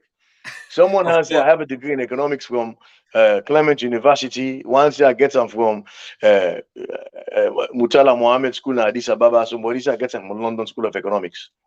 I will be taking the one from LSE, London School of Economics. Certainly. So in also what they do their classes, so definitely I understand say you get then degree then they way come on a school them way no accredited. But they're just there. Government no go ever get the ability for know all the fly by night school them way they that the individual way they go they now you get for rate himself for say this degree I want time or I don't want time. You have a responsibility. What you really in a situation where some man were very lazy, then see this American university and share and say, oh, very easy for get degree there, then go and pay some amount of money and give them. So therefore, the institution them not for encourage anybody will come out of that university. They get the degree no more. But we know for say you will come out of that university, that nonsense. You know, that nonsense. The one way lie outright, obviously lie outright. But for say government go for fan all man and catch all my difficult. Now you go to the honorary degrees. Plenty people and they will get honorary degree was sabi. So man then they will go pay 5,000 when I know for myself in Dubai for honorary degree. Well, I think me and you know say an honorary degree now a mere decoration. Now for that DD no more. Nobody need a good and get an honorary degree. You begin walk around, they call himself doctor. I mean, it's awful foolish. If you get an honorary degree, then you attach doctor to your name and you insist that they call you doctor. No, an honorary degree now, an association with a particular institution where on that particular day they say this person has to get a relationship with us so tight that we they accord them one of the highest form of degree. Yeah, but But but you're but starting but, but Mr. Jallo, I mean, what beggars belief, sir, is that just like you say, the university has to have some accreditation for make them, they're like bona fide for operate na the country. And again, 100%. yes, sir. And what beggars believe is this university, these so-called universities, they not meet that accreditation day, and yet then continue for make arguments as if they are bona fide.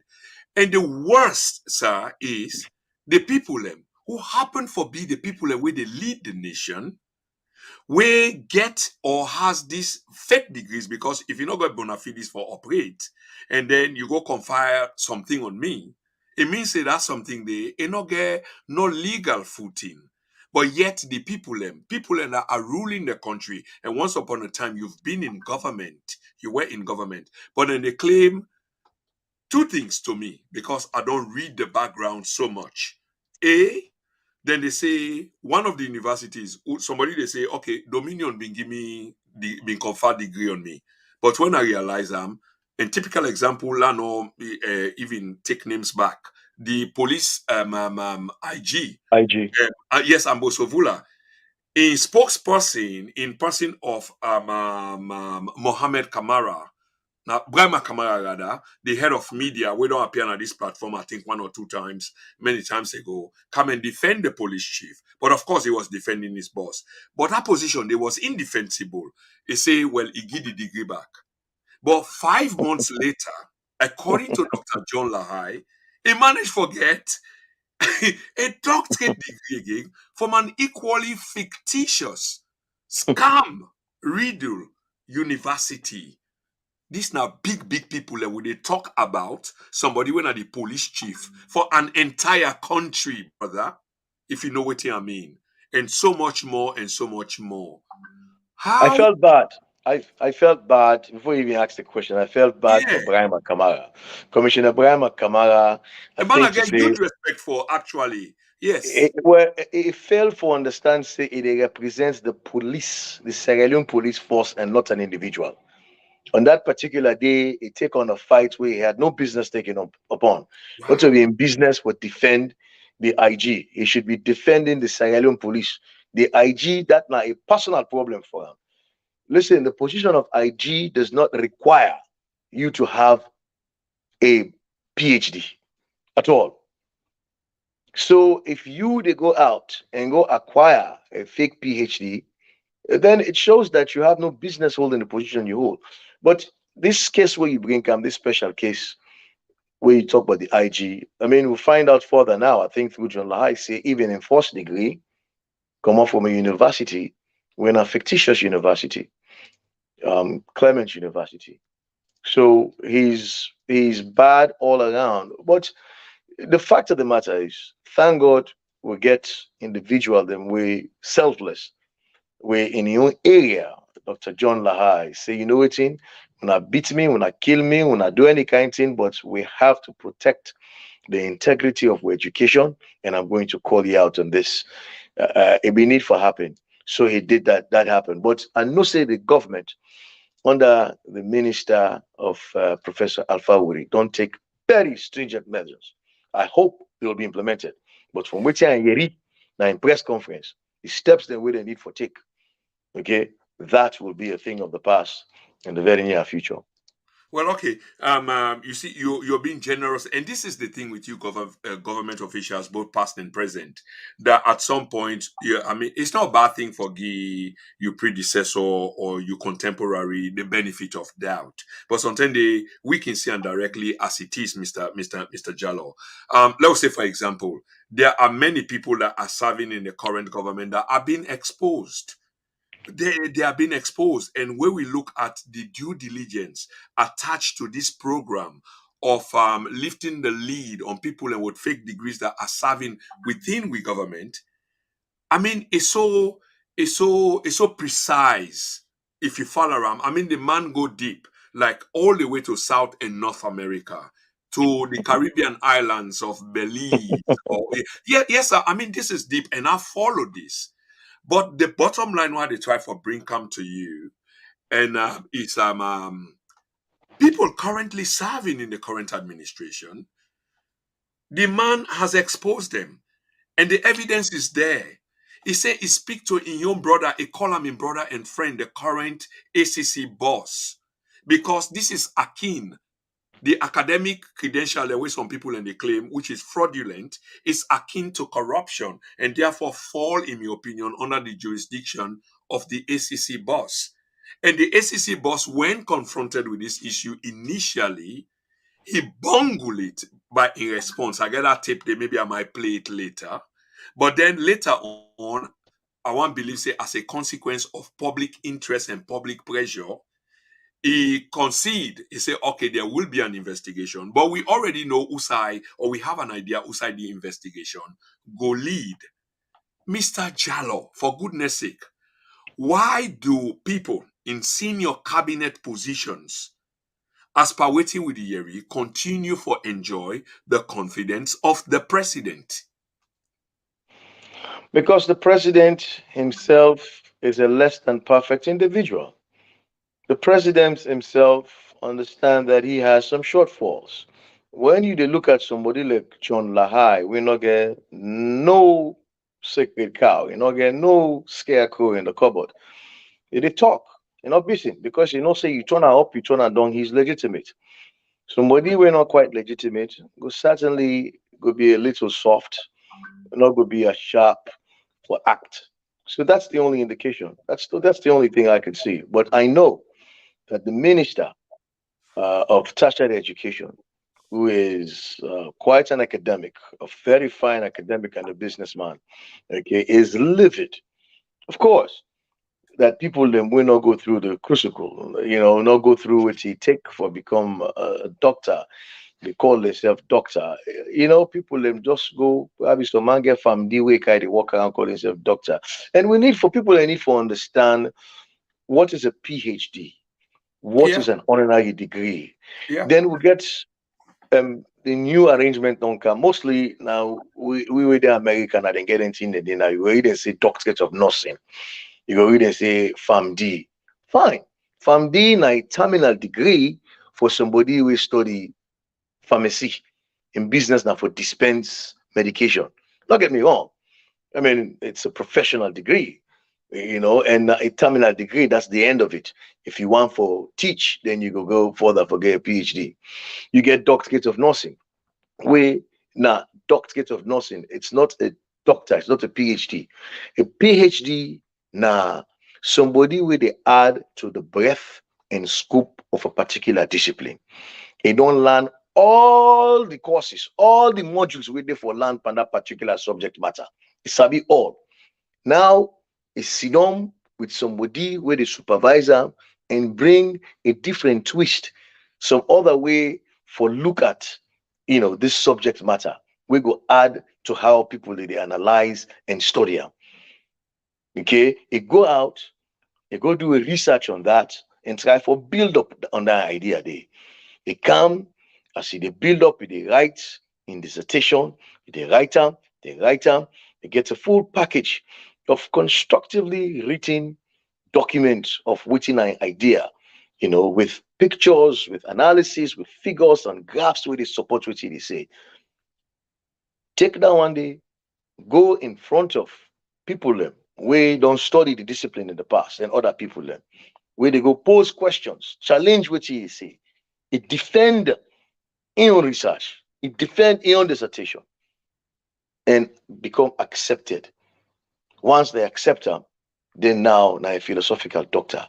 That normally it takes 6 years. Anybody tell you say I do go do PhD, you say 1 year, 2 year, I don't go do PhD. That does not happen. That's not a No, PhD. it doesn't. It doesn't. Size between three No, 7 years. Yeah, and that's no. quite tedious. And I make those way go through the laborious process. I mean, they are exasperated. They are flabbergasted. They are upset with this rubbish. Of And course. Sierra Leoneans And should yes, be upset. Yeah, and PhD not for all infuriated. man. PhD not Yeah, for all man, except you want to be engaged in active research or you want to go into academia and teach. Now you need PhD. Other than absolutely. that, what's in this force and this rush? I mean, for me, honestly speaking, if you hold a PhD and you haven't published, you haven't contributed to any journal for a certain period of time, I think it should be taken away from you. Because now a PhD is a continuous process as far as I'm concerned. Yeah. Really. That's very correct, and many thanks for that. But let me bring this to you. There is also an argument, a public argument out there, and it's usually the same. Some with different intentions. Some are genuine. Some just want to muddy the waters. There is this saying that all of this scandal, where they for down on President Bio in government now or at this critical time, some of it, most of it, started during the time when you and others were in government. In other words, Payamba, I think that Bangura, his name is, the founder of one of these fake universities. Now, under Ernest by Koroma in government, now, about that in itself not make Ernest Koroma, you're kind of guilty because we can look into that. And I'm not exonerating him because I'm not fit to do that. I'm just trying to make the case. But what about those, Mr. Jalloh, we say, but all this talk with people in the talk, which I don't have any respect for, all this talk with people in the talk, but this thing begin under Ernest Koroma. What difference does that make if you begin under Ernest by Koroma as opposed to government ministers the way they serve now, we get fake degrees? Well, it's up to them when the way they make the case. But again, to you, sir, what about those that are saying, but this thing begin under Agibu Jalloh and government, where now them sign up these fake people them, and even one of the allegedly fake founders of one of them fake universities was even given a senior, yeah, a position under the erstwhile Ernest by Koroma government, to which you were a spokesperson. I am not aware of any fake university we come up with and or close. I mean, these things happen on their own. We get the Tertiary Education Commission that does their work. And when somebody can apply for the accreditation, yeah, where they don't meet the standard, they shut them down. Not to news. They defend schools them way credited, they shut them down, not to news. So it's not something that I would know. This Payamba man, where they talk as a president, they go nitpick and find out exactly. You somebody come and say, I get to school, that this how they do. A gladdy, we just get another university in the country. He's happy to have that, where civil servants they go.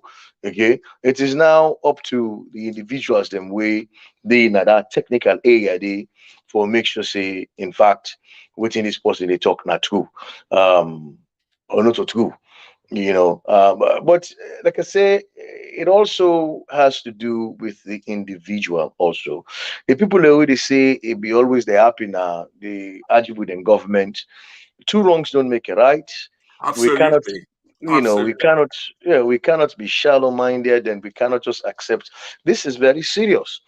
If you begin accept then kind tear, so it actually affect the fabric of our education totally, entirely. Sierra Leoneans will not be respected anywhere, and we will never go anywhere. So Okay. it is something we must nip in the bud when we find out and take them very seriously. Okay, many thanks for that. And Fambule, I just want to remind you now that we did talk to Mr. Agibu Tejan Jalloh. It's a famous name when it comes to Sierra Leone, but for una we know him, I suppose in a very tiny, minute number of people.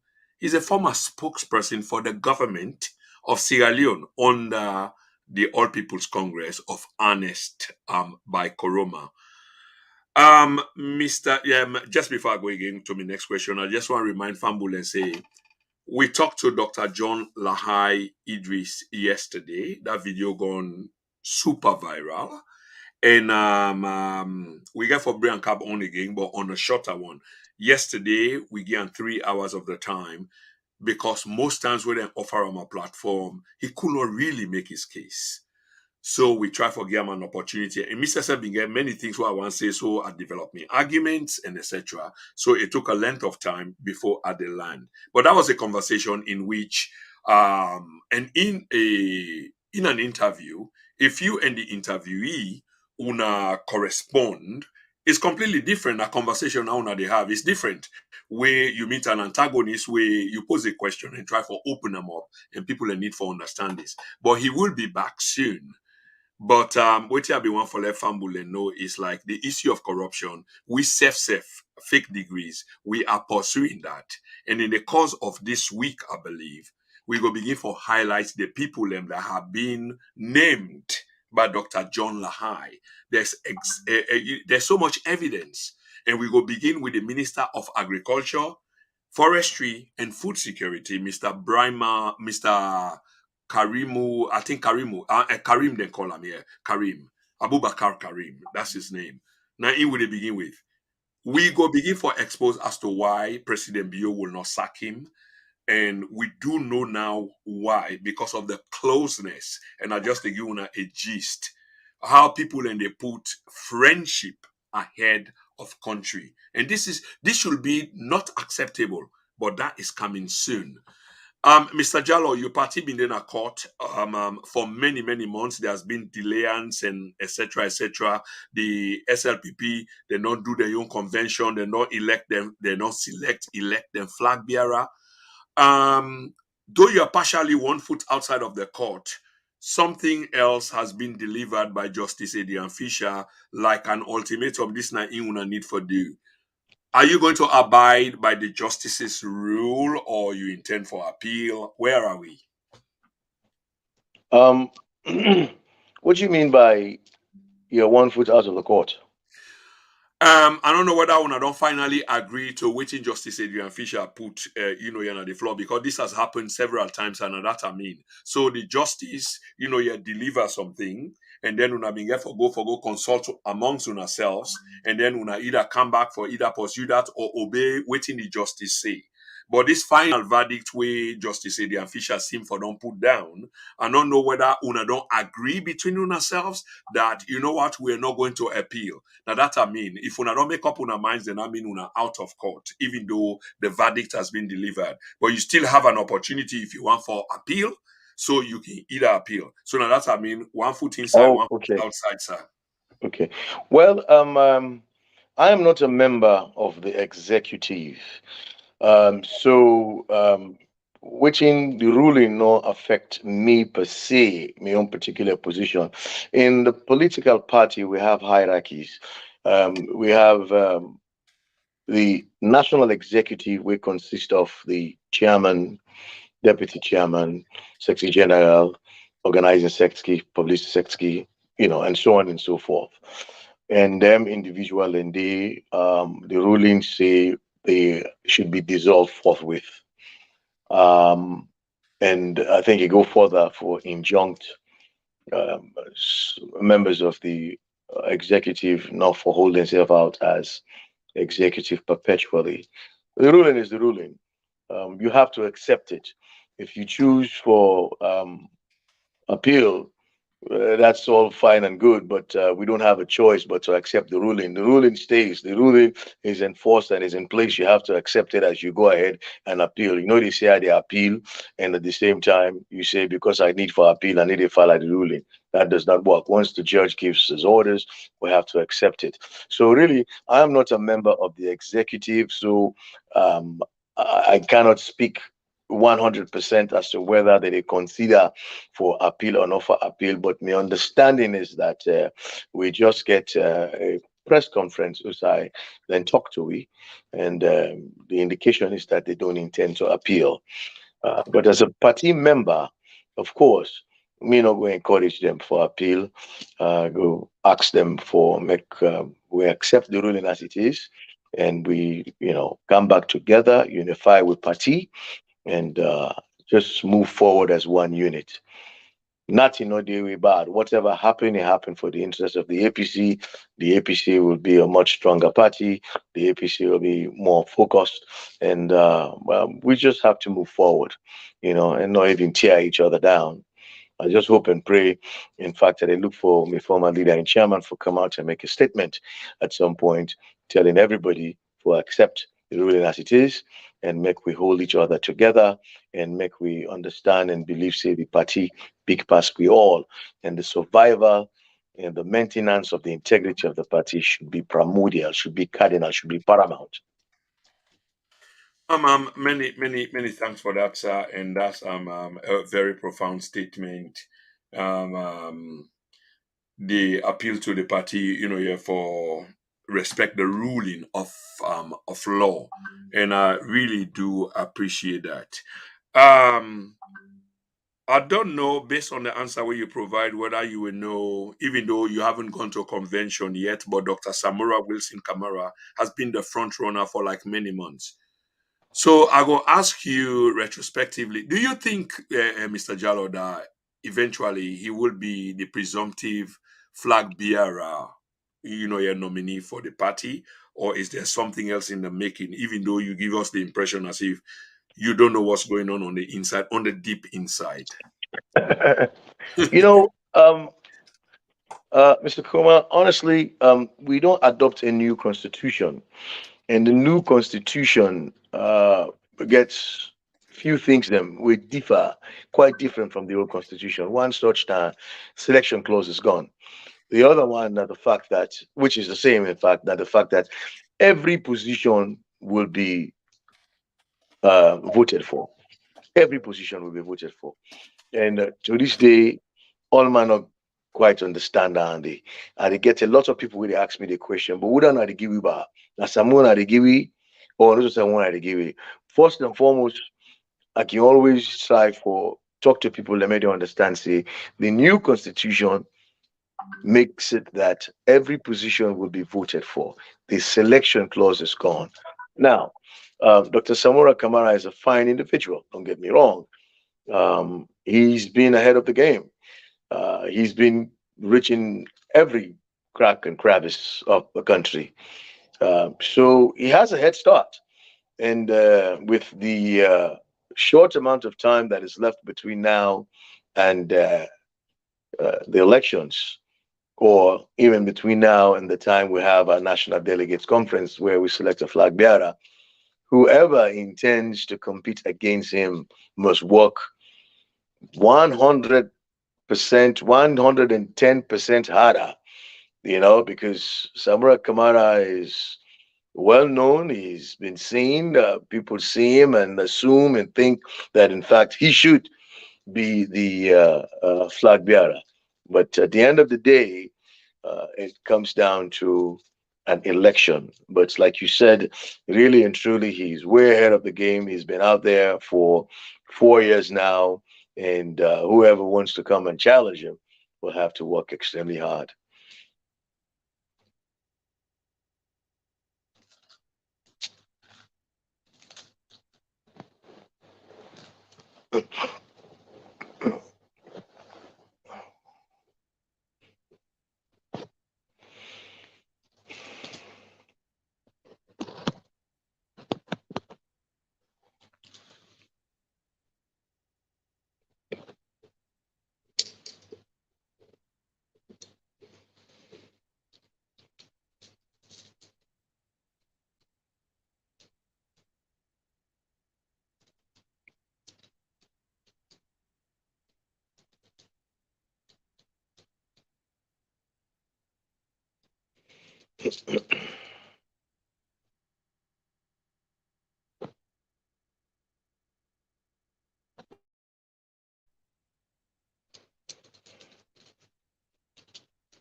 Mr. Jallo, sorry about that, sir.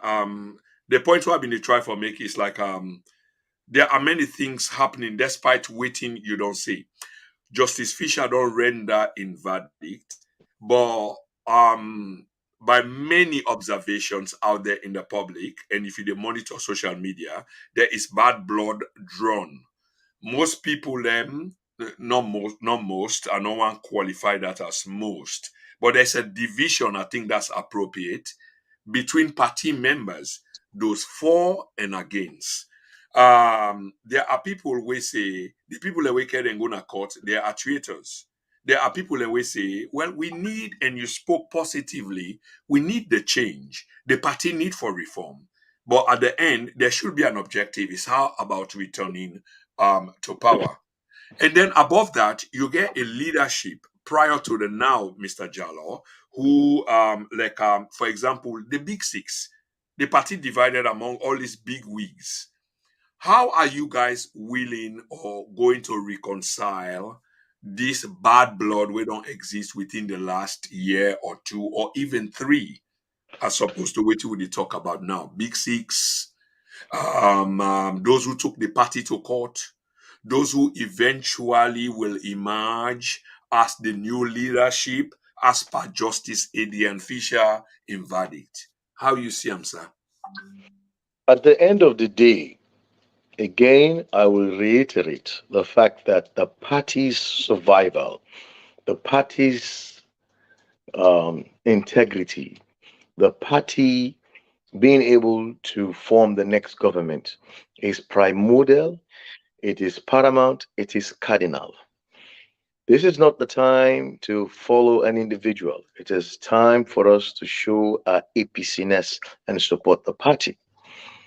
We must come together. Judge Fisher's ruling is a win for everybody, even the executive we them pull common office. Not a win for them. We must come together. Listen, in anything in life, you reach maturity stage. You have life product cycle. Okay, life product cycle. They get to a point where you have to rejuvenate. You have to start over. You get the law of diminishing returns. That happens in life. Um, in 2004, 2005. the APC erupted. We had new leadership. In 2001 to 2005, we had new leadership. There was court actions. That was nasty, even nastier than what we have seen. That was resolved, and the APC became firmer, stronger, and more together. And we were in office in 2007. Um, some almost 20 years later, we have the same problems where young men have identified a problem that we all know exists and needed to be addressed. It could have been best if it's addressed in house, but we were not able to address it in house. So we took it to a judge, and the judge renders judgment. The judge did not come to us, we went to him.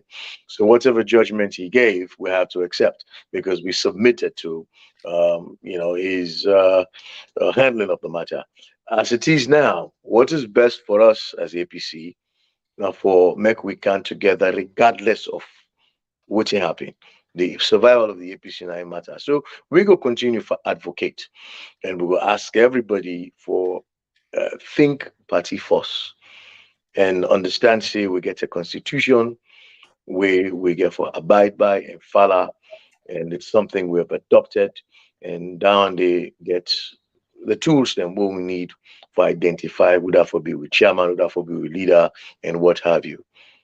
So anybody will not agree for follow the constitution, anybody will continue for the holla holla and make noise at this point, not a true APC.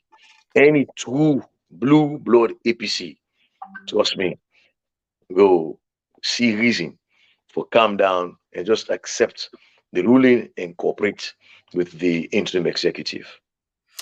Just quickly on the issue of Kemosisi, as we speak today, we understand say he was free today. I don't know on which basis. I've not had time, yet to look at the case. Sorry, sir. My Okay, you're understanding, cleaning. Yeah, my, you're cleaning. I thought you were trying to say something, but yes, mm, on the issue of Alaji Kemosisi, who was picked up last weekend and spent a period of time, 72 hours, I believe, or more, at the maximum security prison. Just before we come to press, I understand say he had been released. On whose basis I don't know, but after this interview, I go check my sources and know exactly what happened. Waiting now you take from that arrest date to this point where we are, sir, and what do you know? and this now the continuous intimidation. Okay, they intimidate somebody, they stop them for speak freely. We civil liberty, the constitution give we rights for talk freely, for express ourselves freely, for associate as and how we feel. Um, some man, remember, say, well, he spoke harshly, but he's a politician and he called things by the right name as he saw it. There was no reason for him to be detained. You can charge him to court if you believe, say, do something wrong, but for detain somebody now because the person now a flight risk. How was Kemo Sise a flight risk? How did what Kemo Sise do? Okay, so bad that Kemo will consider, Honorable Kemo Sise will consider for on away. Okay, why was bail not applicable? All right, so this go for tell you, say, this government where we get, if they continue in office, then go corrupt every facet of governance. Because even the judiciary now, we're supposed to interpret law and for be independent. They are certainly not independent. I mean, let's step away from Kemosisi. You know what Blacker? Blacker is somebody who mentally challenged. Blacker makes statements them were akin to one way Honorable Ibrahim Kemosisi make. Blacker was arrested and detained in the same fashion. Okay? So these things we must understand. People in that corner will not like them, where they go animosity, they go grudge, and their hearts they warm. This could create an explosion. We cannot allow this to happen. Times are hard, things are difficult, people are unable to meet their basic needs. Then kind of aggravation, yeah, they come. When a man is down, he fears no fall. We must speak to our leaders, in fact, to the president, and say, Pa, let this stop now. Um, uh, This power, yeah, go on, please. Go on. Sorry. this power and intimidation cannot continue. You want make a point, you don't make a point. See the likes of Honorable Kemosi say, a former honorable, a former minister, somebody will physically challenge. If we can lock them up, not to you with the left. This all now a ploy for when the election they come for shut people them up for say, listen, if you continue to talk and call us out in our shots, we go lock you up. That Okay, is a ploy. Mr. Jallo, I wonder what you view on Alpha Khan. I mean, when the party take a position a few years back on not attending a Bintumani 3 peace conference in inverted commas, you know, Alpha Khan took upon himself and attended the peace conference, even though the party imposition being completely opposite. But he go there and say he's attending in a private capacity. But 1 or 2 years down the line, he seemed for be they in cahoot with the party without making the case, etc., because this is something where you're fully aware of. What's your view on Alpha Khan's position and action then and now? I am surprised myself that it will go that far. But I mean, that's Alpha Khan. That's to each his own. Some individuals can. Some individuals can take pain. Some individuals cannot take pain. Some individuals have their own agenda. And Alpha Khan is a smart individual, and he might be looking at something that you and I may not be looking at. I really don't know how to take it. All I know is that is not something that I would do. That is not something that I can do. Okay. Obviously, we in the last minutes of this brilliant conversation, and I want to say thank you just before we end this program. Personally speaking, we talked about this before, but the consternation I really can't find myself, here for land properly, Mister Jallo. Um, all this accusation with people and they go through difficulties, economic difficulties, prices of basic goods and services are skyrocketing. We know say the international economy is in a mess, but long before the international economy became a mess, we own economy been in a mess, and few years on, we could not rein the economy in.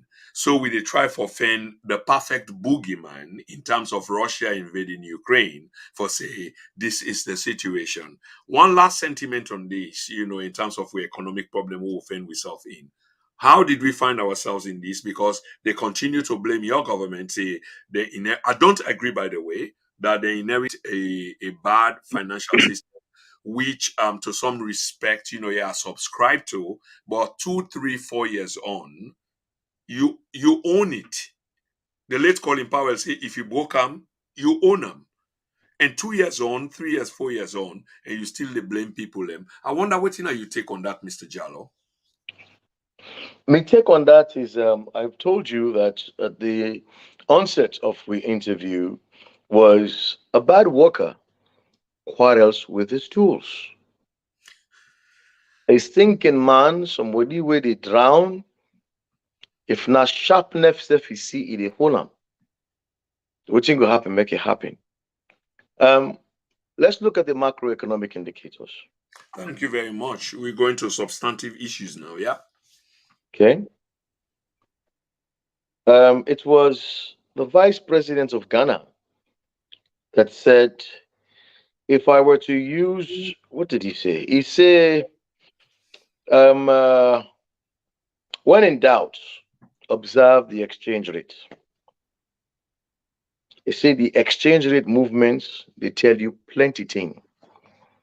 If a country cannot manage the exchange rate, it means that they are lacking in fundamental principle, procedures, and programs and policies. How does that relate to us, sir? The price of dollar when we left office was 750,000 leons to $100.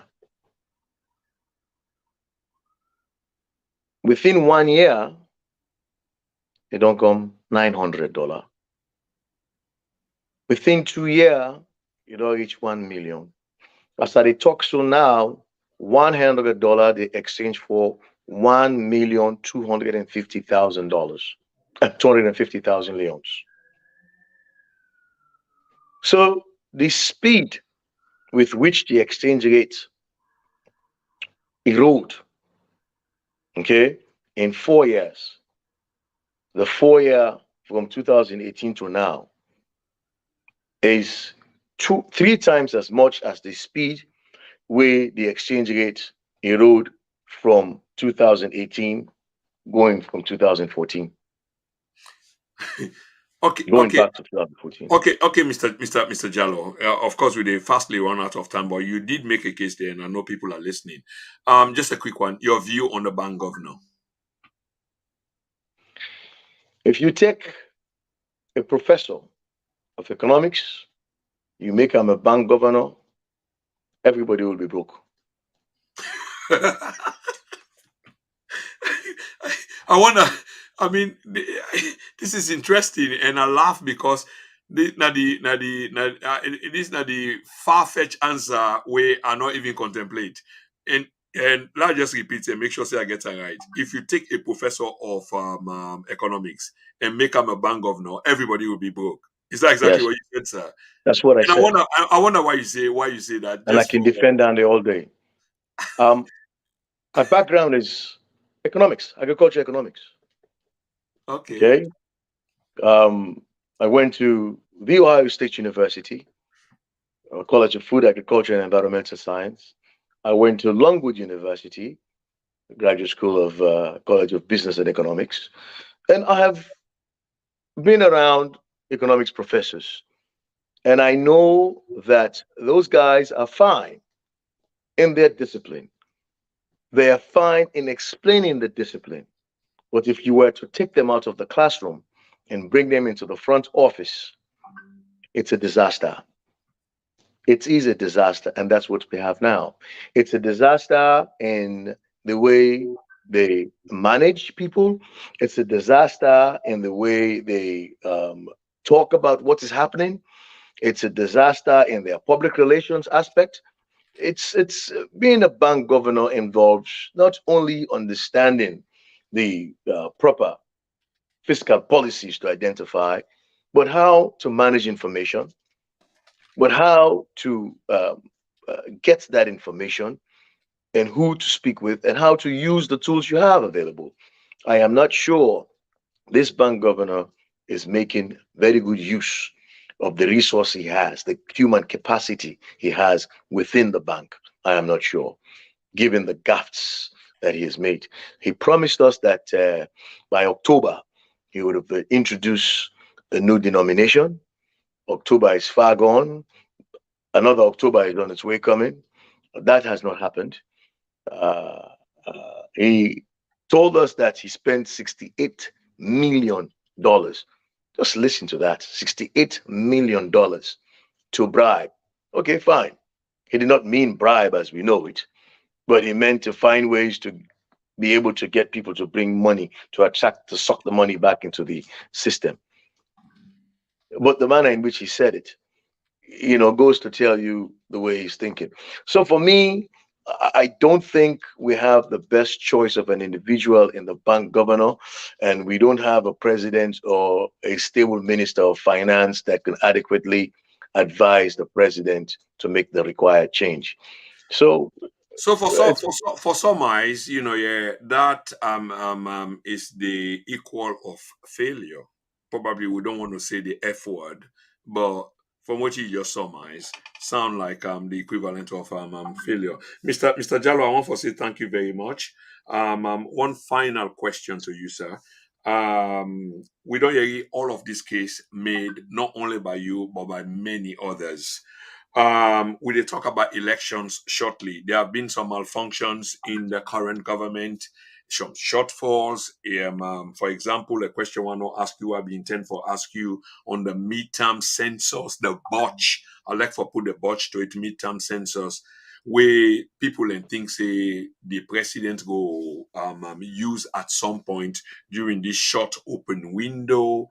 We also don't see the delay of the opposition party for actively contest or show the might if they have alongside the ruling party, and the ruling party is miles ahead, but the judiciary is being used. We see how you call the advent of fake degrees, which we talked about, and you view which is very strong, and you're supportive of the man we lift the lead on just because before I wrap up, my final question to you is Parliament, Mr. Jalloh.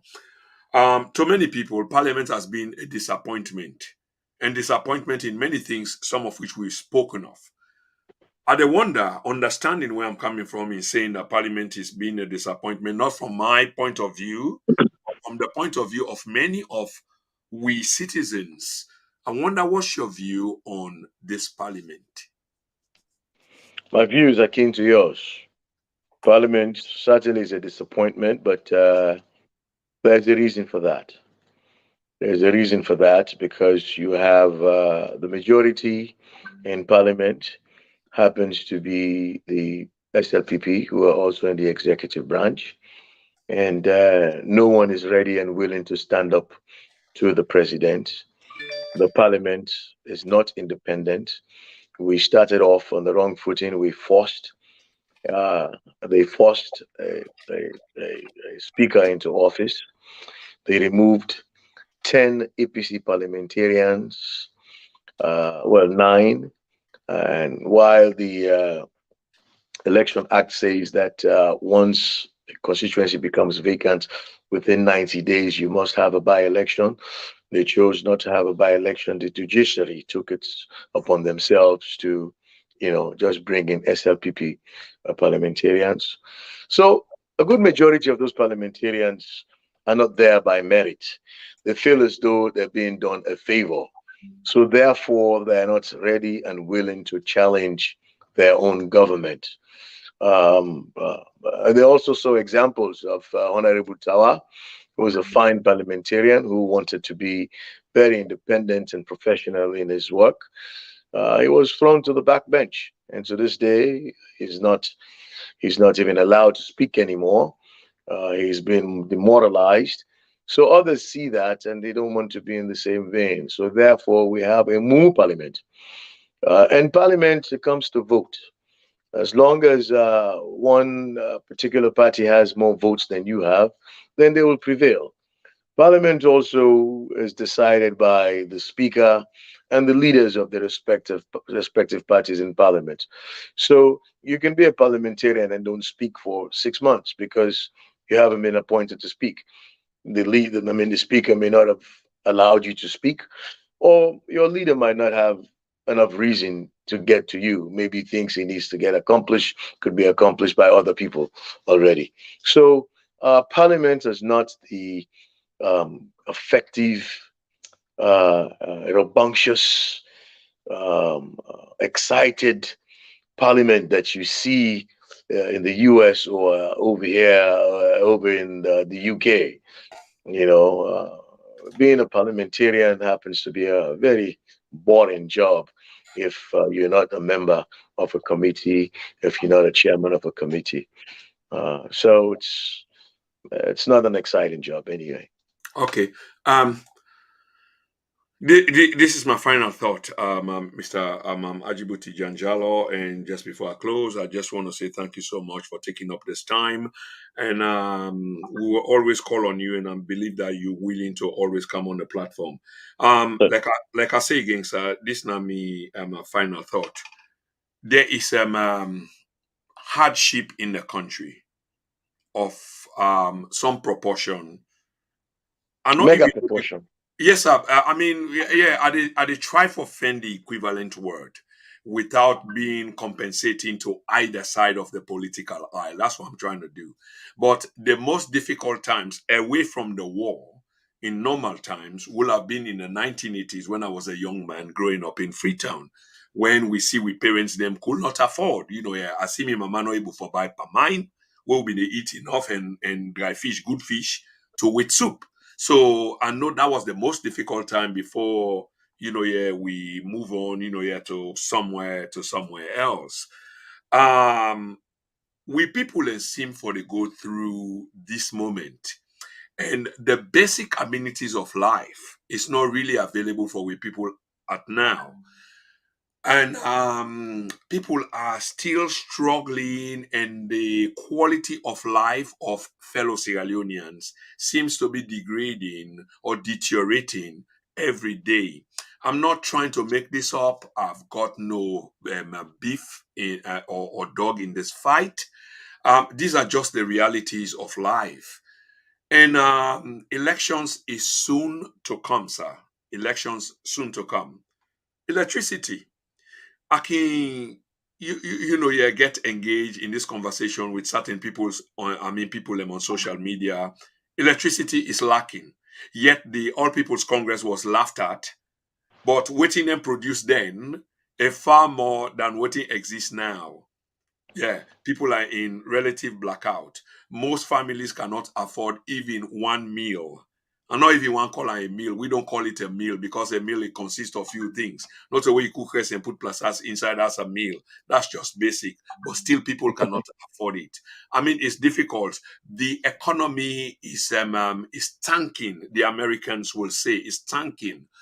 The national currency it's been depleted every day, just they fall against. And I think say you make an analogy to that as per when una been in a power and etc. And I'm not trying to like rope down the government, but only they try for talk on reality. So coming back to you, Mr. Jallo, I mean elections is just down the line. There are many people that are looking up to you, and this is really unfortunate because the choice now a binary. All People's Congress, SLPP, SLPP, All People's Congress. The last time you were there, you became complacent, you lost power, and the people of Sierra Leone being able to endure these 5 years. In other words, finally, Mr. Jallo, how confident you are that if you were, first of all, do you think that you will return to power? And if you were to return to power, how much of a lesson have you learned? How much of the plight of people, despite being boisterous as to win at the people, the party, have you learned for attend to the people in grief and stop looking at yourself, but other than nation and the people? Thank you very much. Thank you. You were struggling to describe the level of difficulty that people are experiencing now in Sierra Leone. And it's best described as mega proportion. It's huge. If you put together a cluster of 10 people, you put 10 people and 10 people, believe you me, you go to every of them 10, you ask, how are things?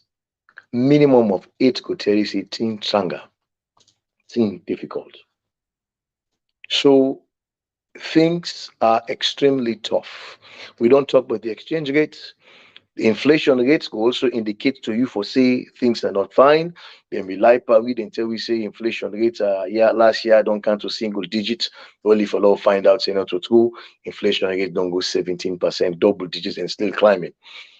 Income per capita, meaning that if you look at people the money where they go make the one whole year, area by area by area. When we meet them, I think it was only $200 income per capita per household. We move them up to about 800. Still a small amount, but it's a big movement. Today, that one they don't dwindle. Bad one. Um, Minimum wage was 21,000 leons. We make them 500,000. We reintroduce giving the rice back to people of the forces for support them, for supplements their income. We give the biggest raise ever to we public servants, them civil servants and teachers and things of that nature. So APC now a party we get sorry heart for people them. We approach not to bang bang, not to enlist this now the people them want try to satisfy as best as possible. If you listen to the president's independent speech, you go wonder whether that campaign this man they campaign or it just not understand what's in an independent speech. An independent speech where you for talk about we civil liberties, how we become free, how we for take this free and greatness and be proud of ourselves, talk of we heritage, who's that we did, what are the indigenous things about Sierra Leone, which make you a Sierra Leonean. No, the president spent all in 30, 42 minutes. They talk about things and we not see. You know, he's well made of the he don't build all the good them a bank bridge, he don't build ballet bridge, he don't build songo bridge, he get new terminal na airport. Talk about the fact that he don't make road them around the country all over, reduction of child mortality and maternity rate. The picking away they born now almost per one every 1,000 birth. The picking away they died or reduced drastically. You know, it make all kind of thing in 4 years. Agricultural activity don't increase and products don't begin come on and so on and so forth. But if agriculture don't begin increase, then why make the price of rice they continue for go up? Make the price of pepper continue for go up in all canon. Gary they go up. Yabas they go up in all canon. Okay, if that not the case, then why make we not register money we can inside from the export? So the thing that way they indicate say what they talking at school, no, they show that. So he gave a plethora of a litany of things that we don't do, where you look out now do you know they happen. So all we go see, we will talk to we people them for say Sierra Leone and one green Sierra Leone we get. Not to term this for make sorry heart. You get the power in your hand for vote who that you want. Look at your life, look at your living condition. Take a very good look, critical look at your living condition. If you know they go the right way, we promise the new direction. We not only see wrong direction, but we see bad direction. If things need to go right, use your aid, use your mind, and vote this party out of office. Vote this government out of office. Certainly, progress were being made with APC. You might say the progress were slow, but they were registered, they were there, you can count them, they are tangible, we can point to them. We can sit down and also we see you will come off free time, you reach again in 5 hours, you do your business, you come back. You're able for drive in a tongue now, you pass around Lombly, you go all over, you know, getting BB gallop the way they go per way, motoka, they go inside gallop, you get for can go and shop 3 4 for the week. We can go shop 3 4 for the week. It means for say you eat money they come up around. We will get lights na the country. Lights go able not only for maybe picking able for study, able for you for do small business, but also they attract international businesses where they can do business. Because when they can account light, no, they get for generate light was down, they cut down on the prices. Okay, business is the way they come. One for make sure say dollar din at the country will get sufficient reserve because when they get for pay their master the oversee and for repatriate them profits now in dollars. If we not get dollar for make down they happy, they not go other side. So any kind way you look at them, nothing has changed in the country. Nothing has changed. We are promised Tapalapa Bikri. We the wait state we will not see them. We are promised say we go get zone. No, I didn't call them. That's the way they fly. I don't drone where they go and left virus outside. They launch them. From the time where they launch that drone business day, we not see them outside. We started an ambulance program, but they say that they get ambulance program. Show me now outside ambulance they go pick up somebody we sick one day. Nothing is gonna happen. It's all launching and launching and launching and launching and launching. So for me, it could be terrible if we make the mistake and say, let we sorry for that power and vote them back in. It could be terrible. We make a mistake, we will vote APC out. APC be there on a momentum. APC be there on a quantum leap for do things them. And APC is still ready for do that. So also because me na APC, but I they ask people them for take their time and look at their life, look at the life of a fellow citizen, Look at that they enjoy. Small group of people. Small group of people now they no more they enjoy. The rest, the masses, they in abject poverty. So I not go able for tell you say um we will win the election tomorrow if we can. But I could tell you say we need for talk to people them, open their eye, give them information because information na power. Information is power. Wow, that's what we stand for here, and that's part of with phraseology and with logo. Information is power. Very powerfully said. I've been saying that the last word. But what you say, you spoke as a statesman because this was much more to the national populace. Any specific word for una followers them, the All People's Congress, people who will be disheartened, the court case, reconciliation, and what anything for them? Certainly, we some of we people in a state of confusion, and I can understand that. Um, the former executive, the former leader and chairman is a darling. Don't be president for 10 years. We don't see one of the sweetest presidents ever. Um, the country be day together. We be get monumental peace. People in the come over see can get a plaque because of the peace within the country and the way able for draw people in together. But all thing gets an ending. People let me for rather make a actually resign or intend to reach a left office. But we also understand say within we self other people in the we younger and impatient. And other people in the we doubt the fact that he really ready for go. So then take upon uh, step them way no look too good, way no bring about the results in the way we want them. But waiting don't be, it don't be.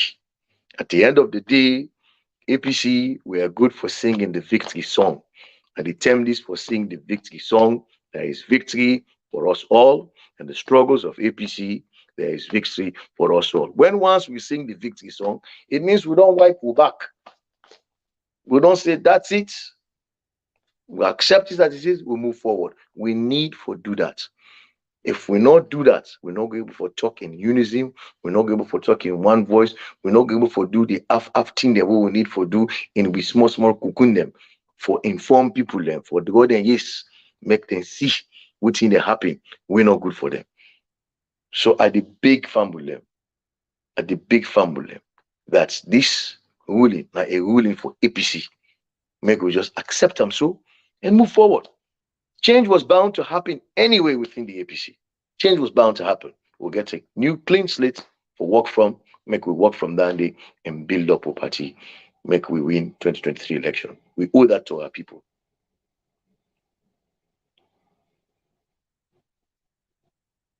Ladies and gentlemen, it's been a fantastic run.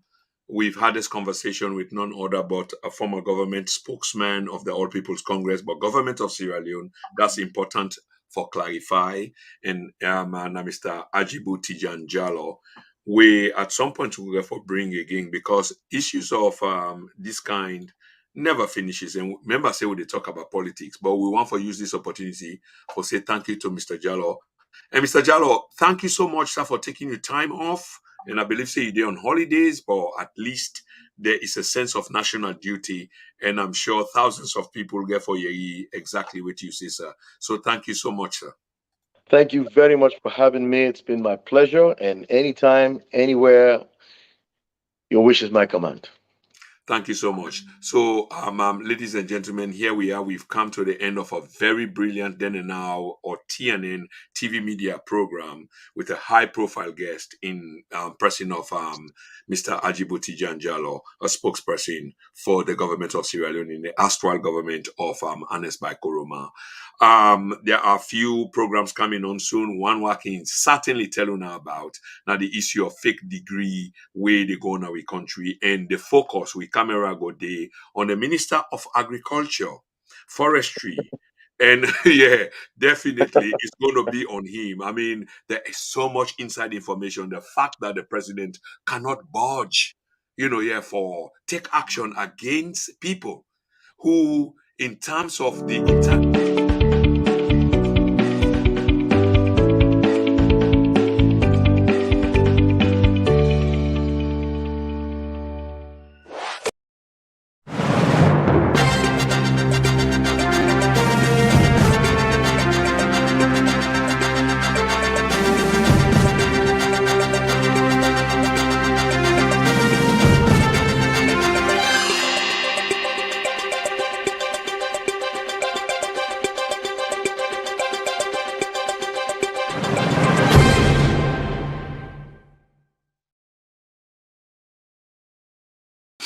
Okay, Fambule. I mean, there is over 100 people, of course, simultaneously.